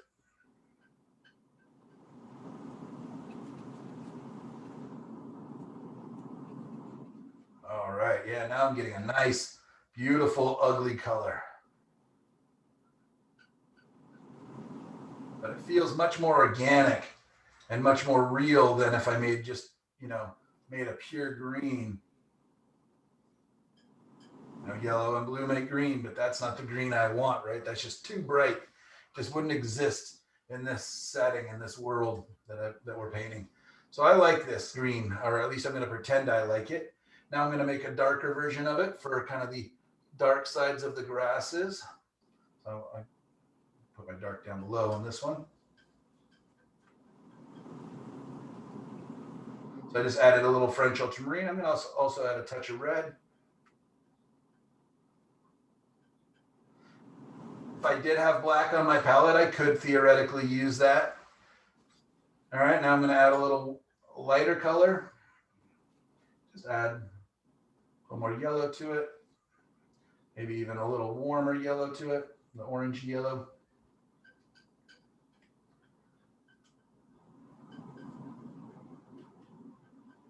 Add just a touch of white to that to even lighten it up a little. So I've got it a little warmer, a little lighter. Yeah, and I think these greens, as ugly as they are actually going to play nicely with these purples. Let's also bring in some pinks, right? So the big clouds, I'm kind of looking again at the big colors. The biggest one's probably a lot of the pinks that are kind of in that sky. So I'm going to go ahead and grab my quinacridone red. I should be making bigger piles of paint, truthfully. These are a little stingy. So to make pink, it's just red and white. This is why I like quinacridone and why I hate quinacridone. When you add white to quinacridone, it becomes beautiful, but very bright. Look at that. The camera doesn't even know what to do with it. It's so bright pink. So very rarely do I get to use that extreme pink, bubblegum and maybe some sunsets and maybe some really vibrant flowers. So I need to knock that down as well. So if I think pink is like red, and then I think, what's the opposite of red? That's green. So I'm going to neutralize it by adding just a touch of green.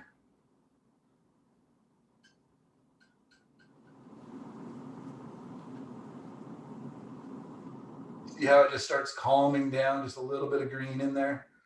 Just really starts to make it relax, go towards gray. It's much lighter than that. I don't need that dark of pink, probably hardly ever in this painting.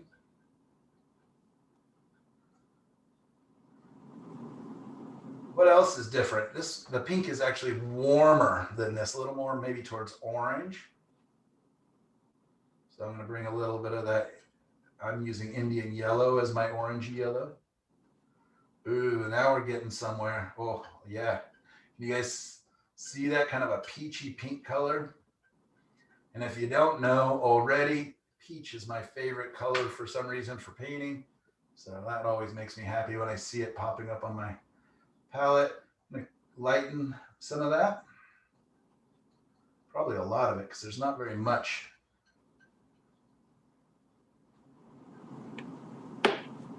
Seems like so much pre-work, doesn't it? Like, man, I can't believe he's doing this. Does he really do this all the time? Nope, but I sure am glad when I do. A lot of times I just, you know, bump and feel my way through the painting. But when I pre-think things out, I'm also going to make it a little yellower. There's quite a bit going on.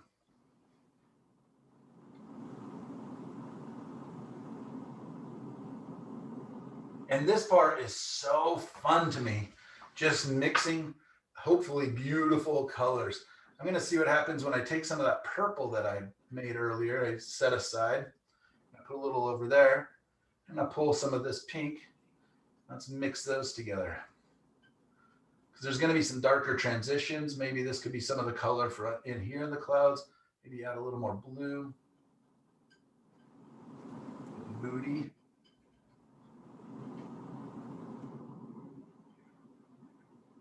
Sounds like somebody has an ocean machine going. Say again. Oh, I hear like an ocean machine, like a white noise machine somewhere. Huh. Is somebody at the ocean? You guys hear the ocean in the background of this? Nope. Yes. Yes. Very relaxing, so don't worry about it. I like it. Then I just need some bright areas, right? I'm just gonna do that, and then I'm gonna be done with my mother colors. Because basically what I like to think of this as is, what if I could go to the art store, show them this, or if, especially if it was a better photo, and say, hey, I need a tube of this color, I need a tube of this color, a tube of this color, and a tube of this color, because I want to paint this picture. But I don't do that, right? I mix all my own colors. So I'm just pretending that I went and bought a tube of that color, a tube of that color, tube of that color, and a tube of wherever this color ends up. And then from those tubes, I can slightly manipulate them.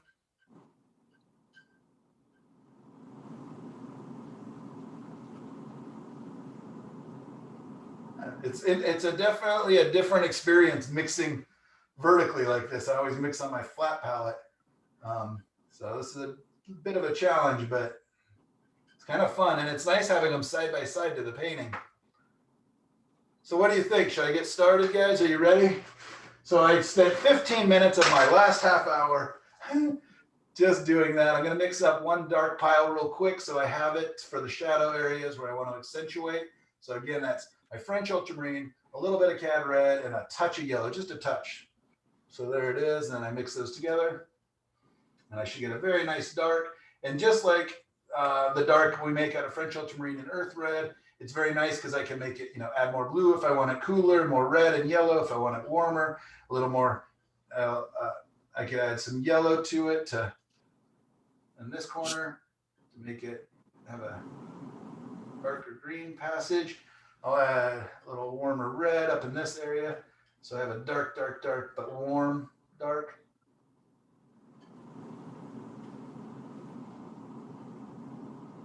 And I can mix a little blue over here. So I have a very dark blue with the dark in the middle. Oh boy, on the screen you can't even see the difference. But yeah, kind of a redder dark, a greener dark, and a bluer dark, or yellower dark, I guess I could say. And then a darker dark right in the middle. Can't hardly see it, sorry about that. Now, 15 minutes left. Can he do it? Probably not, but let's try. Just gonna go ahead and, oh, one thing I forgot was my trees back here. I'm gonna start with kind of a red, a blue, and some white. Beautiful. It is so fun mixing colors and just watching them. And you see how, like when I do it like this, I call it bending color because you can watch where you start and where you end up. And it's so fun. So I'm just gonna quickly knock in my far back trees. Watch what happens when I bring in some cool color, even though over here, It feels hot. Once I get it next to all these yellows and oranges and golds, it's gonna feel very cool. I can hardly see it. I even cool it down a little more. Maybe even lighten it up a little more. Now you'd start with your trees as opposed to the sky. I can start anywhere I want. Okay. I just figured this is my connector between them. But yeah, I could start anywhere I want. And I'm just putting in shapes, values, colors, not, you know, things. And what size brush are you using? I don't know. 8. But truly, sizes don't matter much, but I guess it would be a 1/2 inch if we were to think of it like that. Yeah, sizes aren't universal across brush lines, unfortunately. So it's kind of a, you know, unless you were buying exactly the same brand of brush, which I think this is just a cheap old Utrecht brush. Utrecht hog hair interlocking bristle brush. Do you have any paint thinner in with the paint that you're painting now, or is it just straight paint? I don't know. I'm a little nervous that I would wake up the paint underneath and it would start lifting off.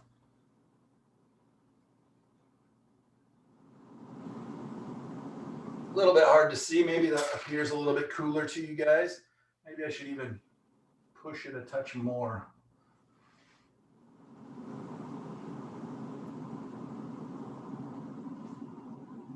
And I'm going to add. It definitely pushes those trees way in the background.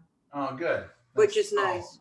That's the goal. So whenever you blue or cool things, they want to go into the back.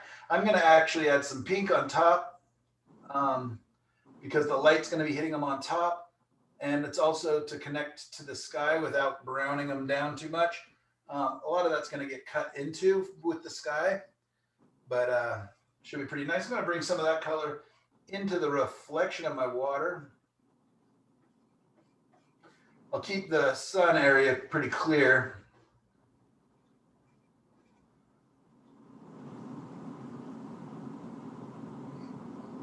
Okay, now I'm going to get into these trees. I'm just going to get into their darks. Like getting the light colors off my brush because I'm going to dark. I'm going to go ahead and just kind of dig into my dark pile and give them a bit of a boost. Meaning the foundation, kind of where the trees connect to the ground.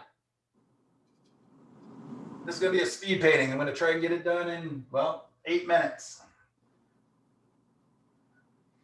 I'm going to bring in, actually I want my trees to be kind of reddish, I think. Or no, maybe green.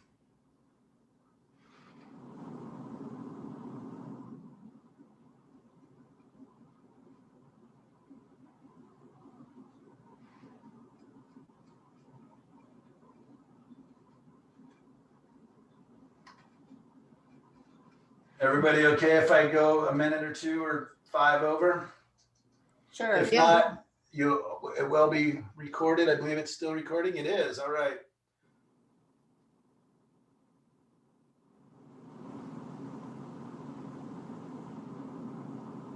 A little bit of green on top, and I'll take a better photo to share with on the Facebook page so you guys can actually see, you know, when it's done. Now I'm going to come down to my grasses really quick. Got my darks. I'm going to bring those in.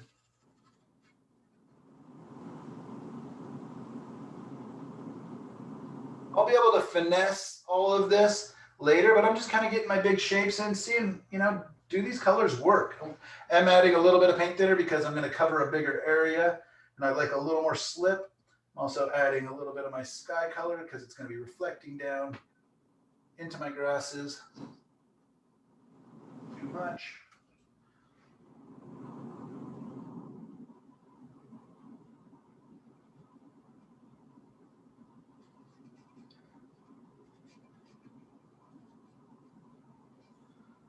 The cool thing too about this undercolor is when I leave little bits of it showing, it's sure beautiful. Especially if I use colors on top that kind of harmonize with it. So you may want to kind of consider that when you're, doing your underpainting in the future is, if you do have kind of an idea of what, where your colors and stuff are going to go, they may help dictate what colors you put on top.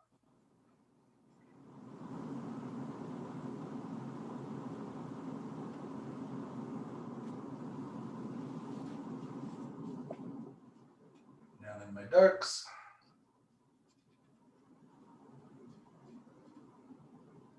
Getting into my shadows behind these trees. The sun's going to be casting some shadows behind it.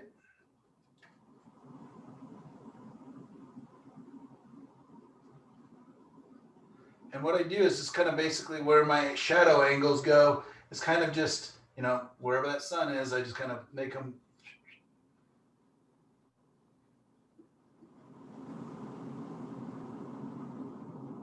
So your sun is like the vanishing point?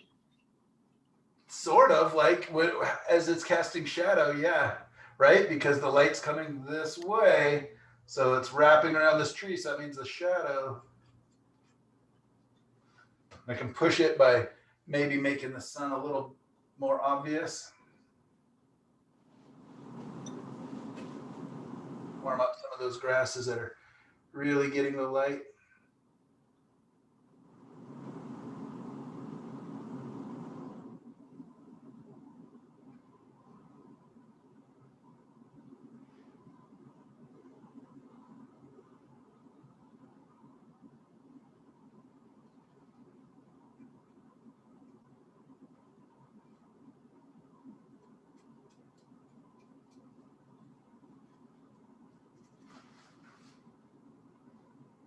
All right, that's already, got kind of a nice harmony, I think, coming along.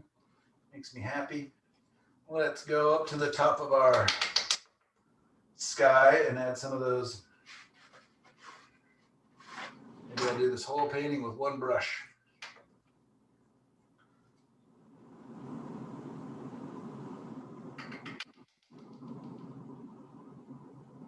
Really making sure I got this brush nice and clean because I was using these dark greeny grays. Probably don't want much of that in my sky. Probably wouldn't hurt too much up in the periphery area. Let's see.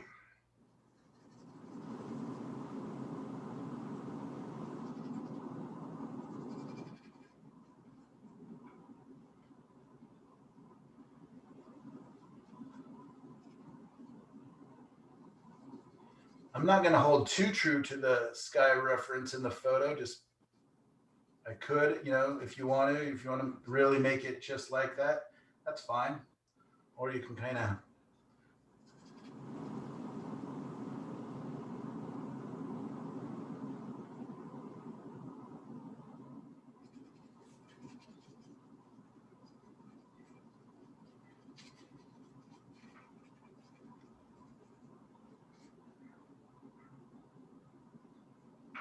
and it's nice, right? I'm dipping from one color to another color so that they communicate, they have harmony, kind of creates a nice transition. They're all related, all my happy family. And what happens when I'm pre-mixed like this is I can go, yeah, do these colors play well together? Do they match my couch? Do they match the bathroom where this painting's going to end up? Whatever it is that you're trying to do, just say, yeah, that's a nice color combination. It plays well together. It's a happy family. And you might want one or two really loud, kind of boisterous colors that really stick out from the rest and are, showy, or you may want them to all be quiet and hang out together. It's up to you.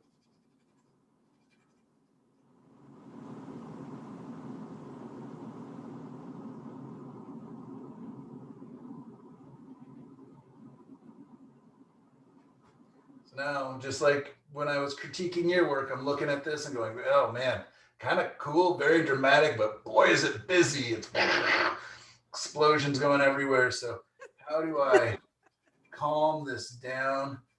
Maybe tell my story a little better, maybe.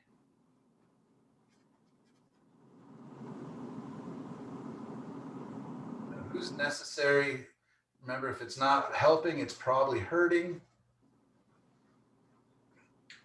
But I still want to, I mean, it's about the sky. The sky is dramatic and it's exciting, but how much can it handle? How much is too much? It's nice to have an area for your eye to go to kind of relax, maybe get away from it all.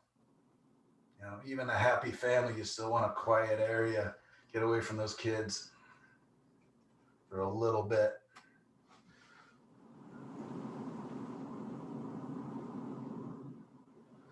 Sure hot on that screen.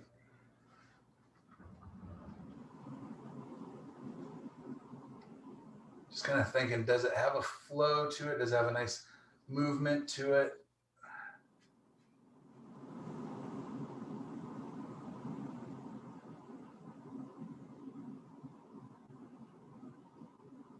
The nice thing too is if I go, oh man, I covered too much, just wipe it back. Got time. But yeah, I did see that right there. My painting is not quite as dry as I would like it. I just wiped it. When I did that, it wiped all the way back. At least a lot of it. This is such an interesting shape right now. I'm trying to decide if I save it. It's just so peculiar and seahorse-like almost.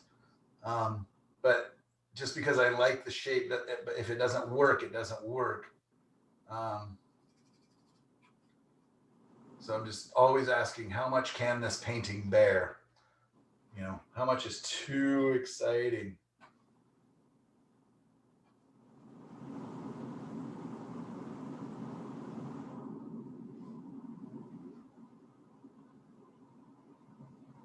Huh.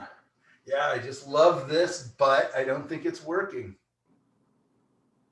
And it's tough when you love something because of its weirdness. Most of the time that doesn't really work.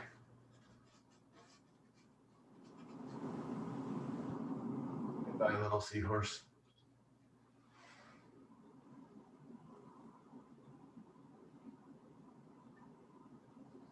All right, I'm gonna go ahead and start testing that by bringing in my sky. I'm gonna go to my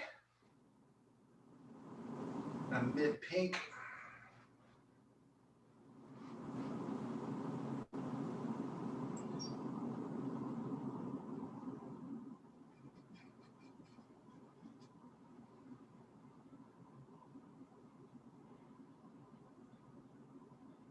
Looks like it needs to be a little lighter. Bringing in a little more white to it.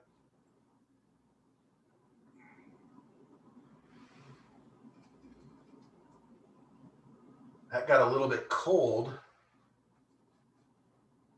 So I may need to add a touch more warmth, maybe a little more Indian yellow, maybe a touch more of my warm red, but I still want it to be light.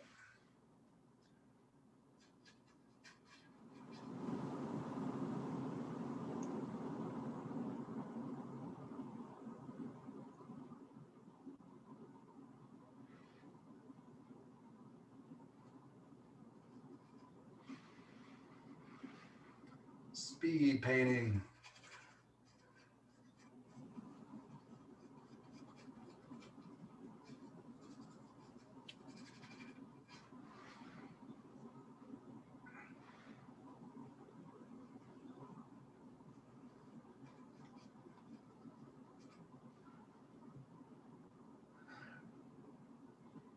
So yeah, and then just what happened, I'm finding out, you know, even though I pre-mixed my colors and they looked pretty together, they don't work. That pink's not working on the painting, so I just have to adjust it slightly.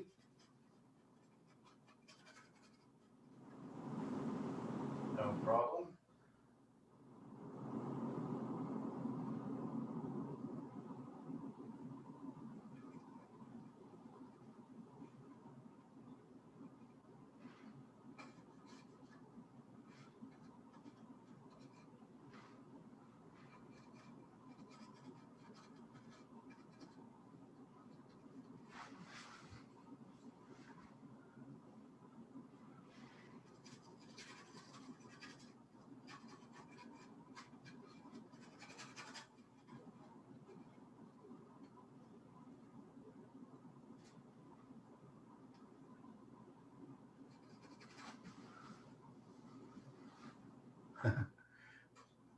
That is really high draw.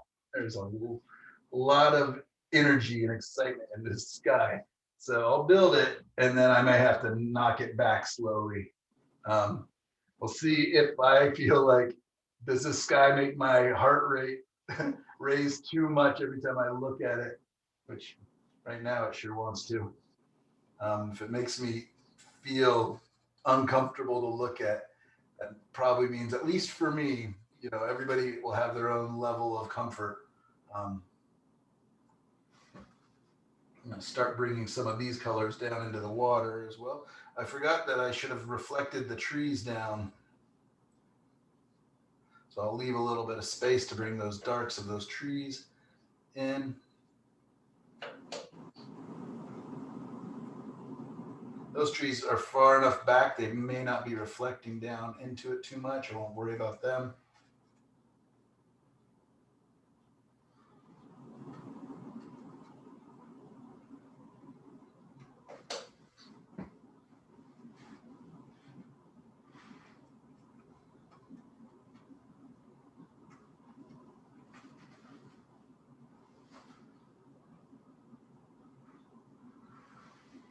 A little more of the pink. I don't know if I have any students left or if you guys have all gone to your appointments and got back to your normal lives, but I will finish and you guys can decide if you want to watch it later. No, this is fabulous. Keep going. Thanks. It is nice.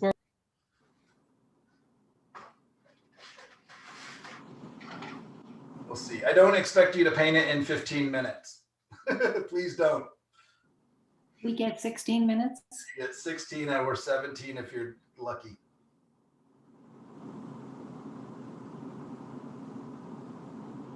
This is going to really help me not obsess over every little thing.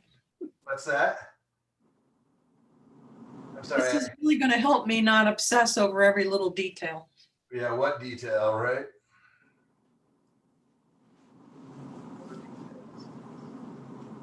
Yeah. But also just remember that oil paints are pretty forgiving. You can, you know, almost treat them like sculpting, like wet, soft clay. They give you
just softening that transition down below.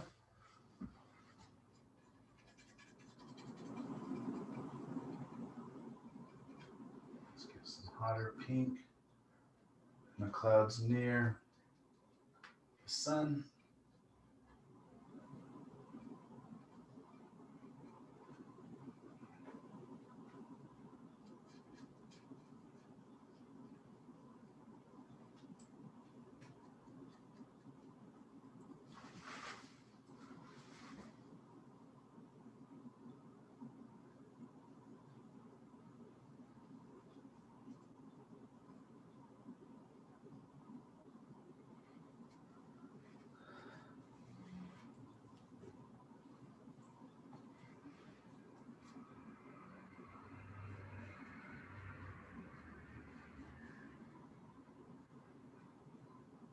I guess is one good thing about Zoom. When a classroom situation, I'm always like, oh, we got to go. Class, the next class is coming. Michael, how heavily are you loading up your brush with paint? It's hard to tell. Unfortunately, not quite as heavy as I would have really liked. It's kind of a little thin, but you know, I'm trying to. I just didn't mix great big piles. But you can notice, I mean, I'm using most all of the paint I pre-mixed. It's, you know, very thin piles that are left. I could bring my palette knife across and rebuild my piles of color a little bit. That's all that's left. Yeah. Purple. My pinks, and which became peaches.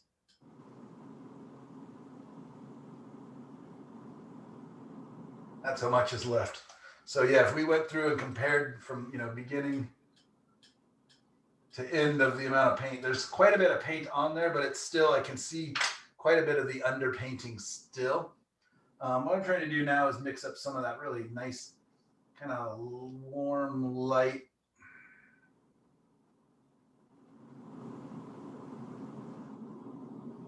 Ideally, would you want that much of the underpainting to show through? There is no ideal. You know what I mean? It's up to you. It's, if it works, it works. If it doesn't, it doesn't. If it's distracting in a bad way, then it doesn't, then it's too much. But another artist teacher and OSA is named Young. He leaves huge, he's a watercolorist, but he leaves huge amounts of the white paper. And at first it was so shocking to me, you know, interesting, but oh my gosh, there's so much beauty in it. And if you look at some of Monet's paintings, there's so much underpainting showing through in some of them. And other ones, you know, it's just thick, everything's covered with thick layers of paint. So there's no right or wrong. There's no rules. If anybody's telling you rules, yeah,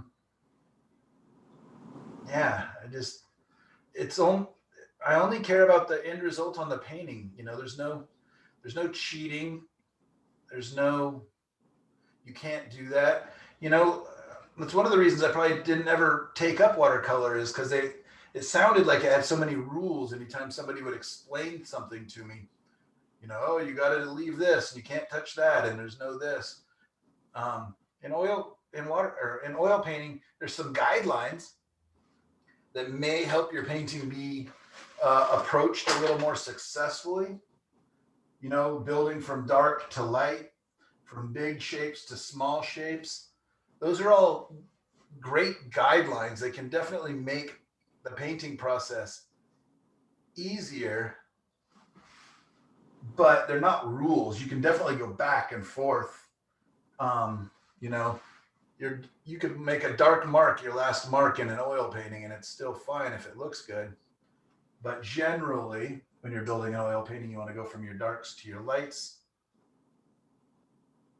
Your darks are generally thinner paint. Your lights are thicker paint generally. Those are just guidelines. Take them or leave them. You know, it can be on a painting by painting basis. You know, even if you wanted to go ahead and paint acrylics on top of your oils, you can. It just wouldn't make a very permanent painting. But maybe for some reason, that's what your painting needs. I don't know.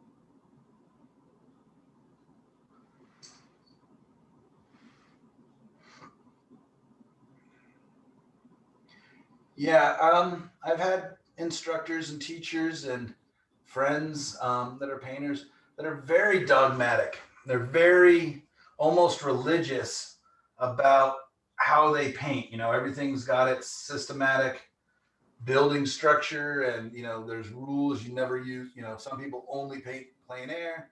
Some people only, you know, paint this or, you know, that. I like everything. I love color. I love value. I love design. I love thick paint. I love thin paint. I just believe, you know, that they're just all tools that we have to express ourselves or to make an image, whatever it is. And I wouldn't want to limit that, you know. If I only had a screwdriver, it'd be hard to pound in nails. So it's better just to have a bunch of tools that you choose from. You don't need to use every tool on every painting.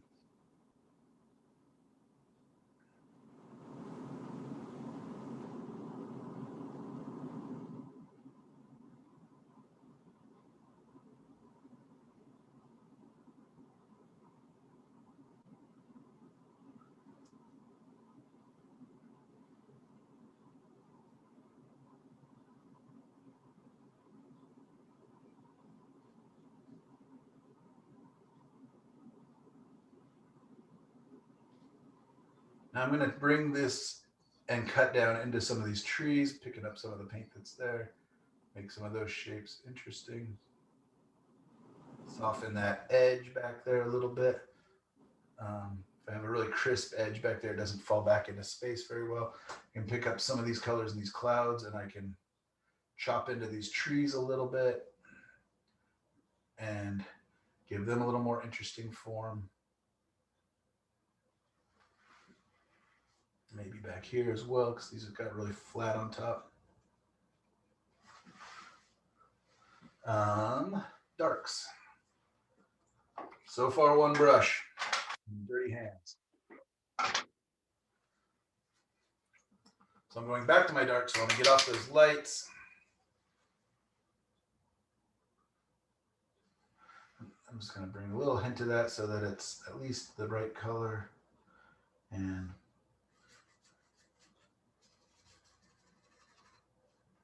it's my reflections from the trees.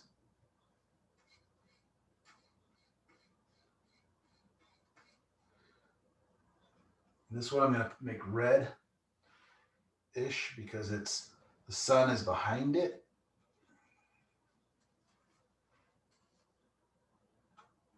It's also going to be kind of obliterated by all that light surrounding it.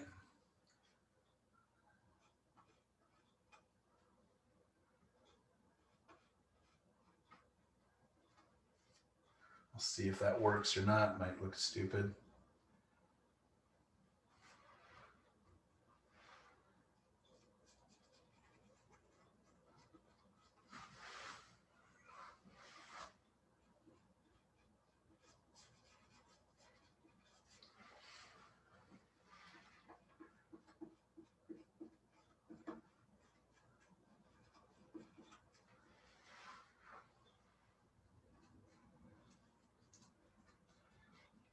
Remember when I talked about the painting I did in Italy that took me about 15, 20 minutes, the one I wanted to keep? I think it's somewhere in here. But the reason was because I had done those sketches, you know, before. I had planned it out.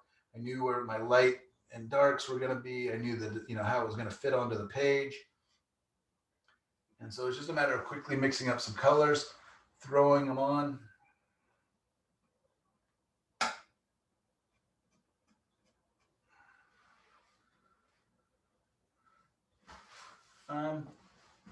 Yeah, it looks kind of crazy. It's a lot.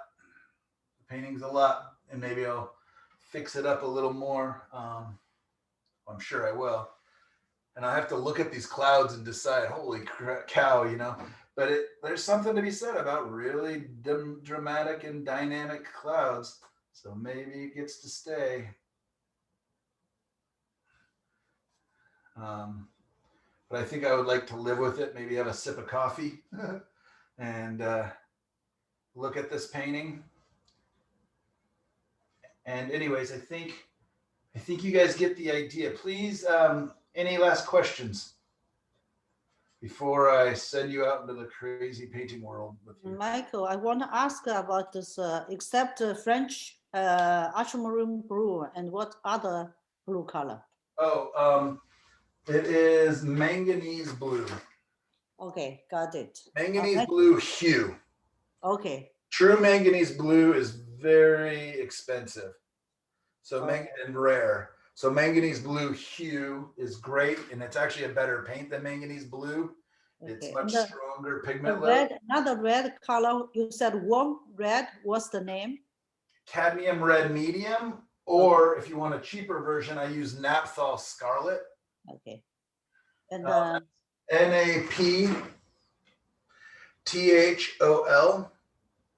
okay. Naphthol Scarlet. And then quinacridone red or alizarin crimson, either is fine. The lemon yellow and the Indian yellow. Yeah, or Indian yellow, or yeah, the cadmium medium. I just want two yellows that are pretty. I also like yellow deep. I just want two yellows that are pretty far apart. One that goes towards orange and one that goes towards green. And you'll be able to tell one of them will look like, you know, much closer to orange. Thank you.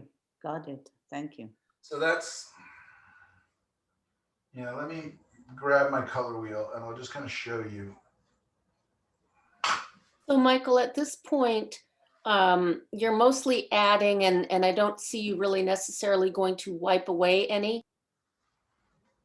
Yeah, unless maybe I wanted to, like, I really decided those clouds were too crazy. I could go back in and wipe stuff out if I wanted.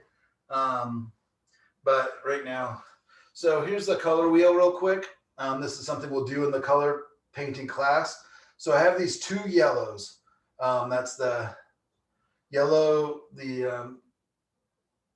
what's it called? Yellow, lemon yellow, and the orange yellow. So it says green yellow and orange yellow. So that one that leads towards green and one that leads towards orange. The same thing happens in my reds. I have one red that leads towards orange and one red that leans towards purple. A lot of instructors will talk about warm colors and cool colors a lot, but the only problem with that is it's completely dependent on the color that it's next to.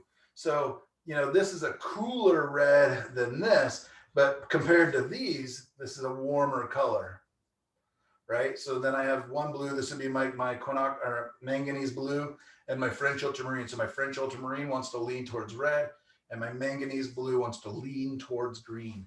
So that's how you'll hear me talk about color, is leans towards generally, as opposed to talking about warmer or cooler. You'll still hear me say it from time to time, but it's in comparison to the paint colors that are near it. Yeah, and so when you mix this yellow and this red, you get a much warmer blue, orange, much brighter green, a much brighter purple. But I could make a orange out of, you know, the green or yellow and the purple or red. It's just going to be very much browner. It's going to exist in this color space somewhere versus out on the edge. Any other questions? Phew. I can't believe I kept my voice the whole time. That is amazing. Yeah, and I only had one sip of water. You guys are awesome. I can't believe that time goes by so quick, Willie, with you guys. We covered a crazy amount. If anybody was actually typing up notes, that'd be awesome if you wanted to share with the group and me, because I'd be curious what I said. I do think, yeah, we covered the exercise from last week. We covered our supplies and possible ideas of supplies for your home studio, and pre-mixing color in use with our value designs. And what we are going to do for the next 3 weeks is basically the same thing again. We're going to repeat the process, but we're going to make our own paintings. You're free to use any of my references, but we're going to do, you're each going to go through. So start looking for paintings that you might want to make, references of, you know, your own or somewhere else. I don't care where they come from. And then we're going to do the same process, starting next week. We're going to be cropping, deciding on our image, and doing little tiny value sketches. The next week we'll do a value painting, and the week after that we'll be putting it in color. So that way this will all be reinforced, and next week I will be going over different elements of design that are beneficial in your paintings and will probably help you in your cropping and design. So there we go. That sound good to everybody? Sounds great. Thank you. Sounds great. You guys are awesome. Thank you. Thank you. Thanks so much. That was Bye, terrific. everyone. Yeah.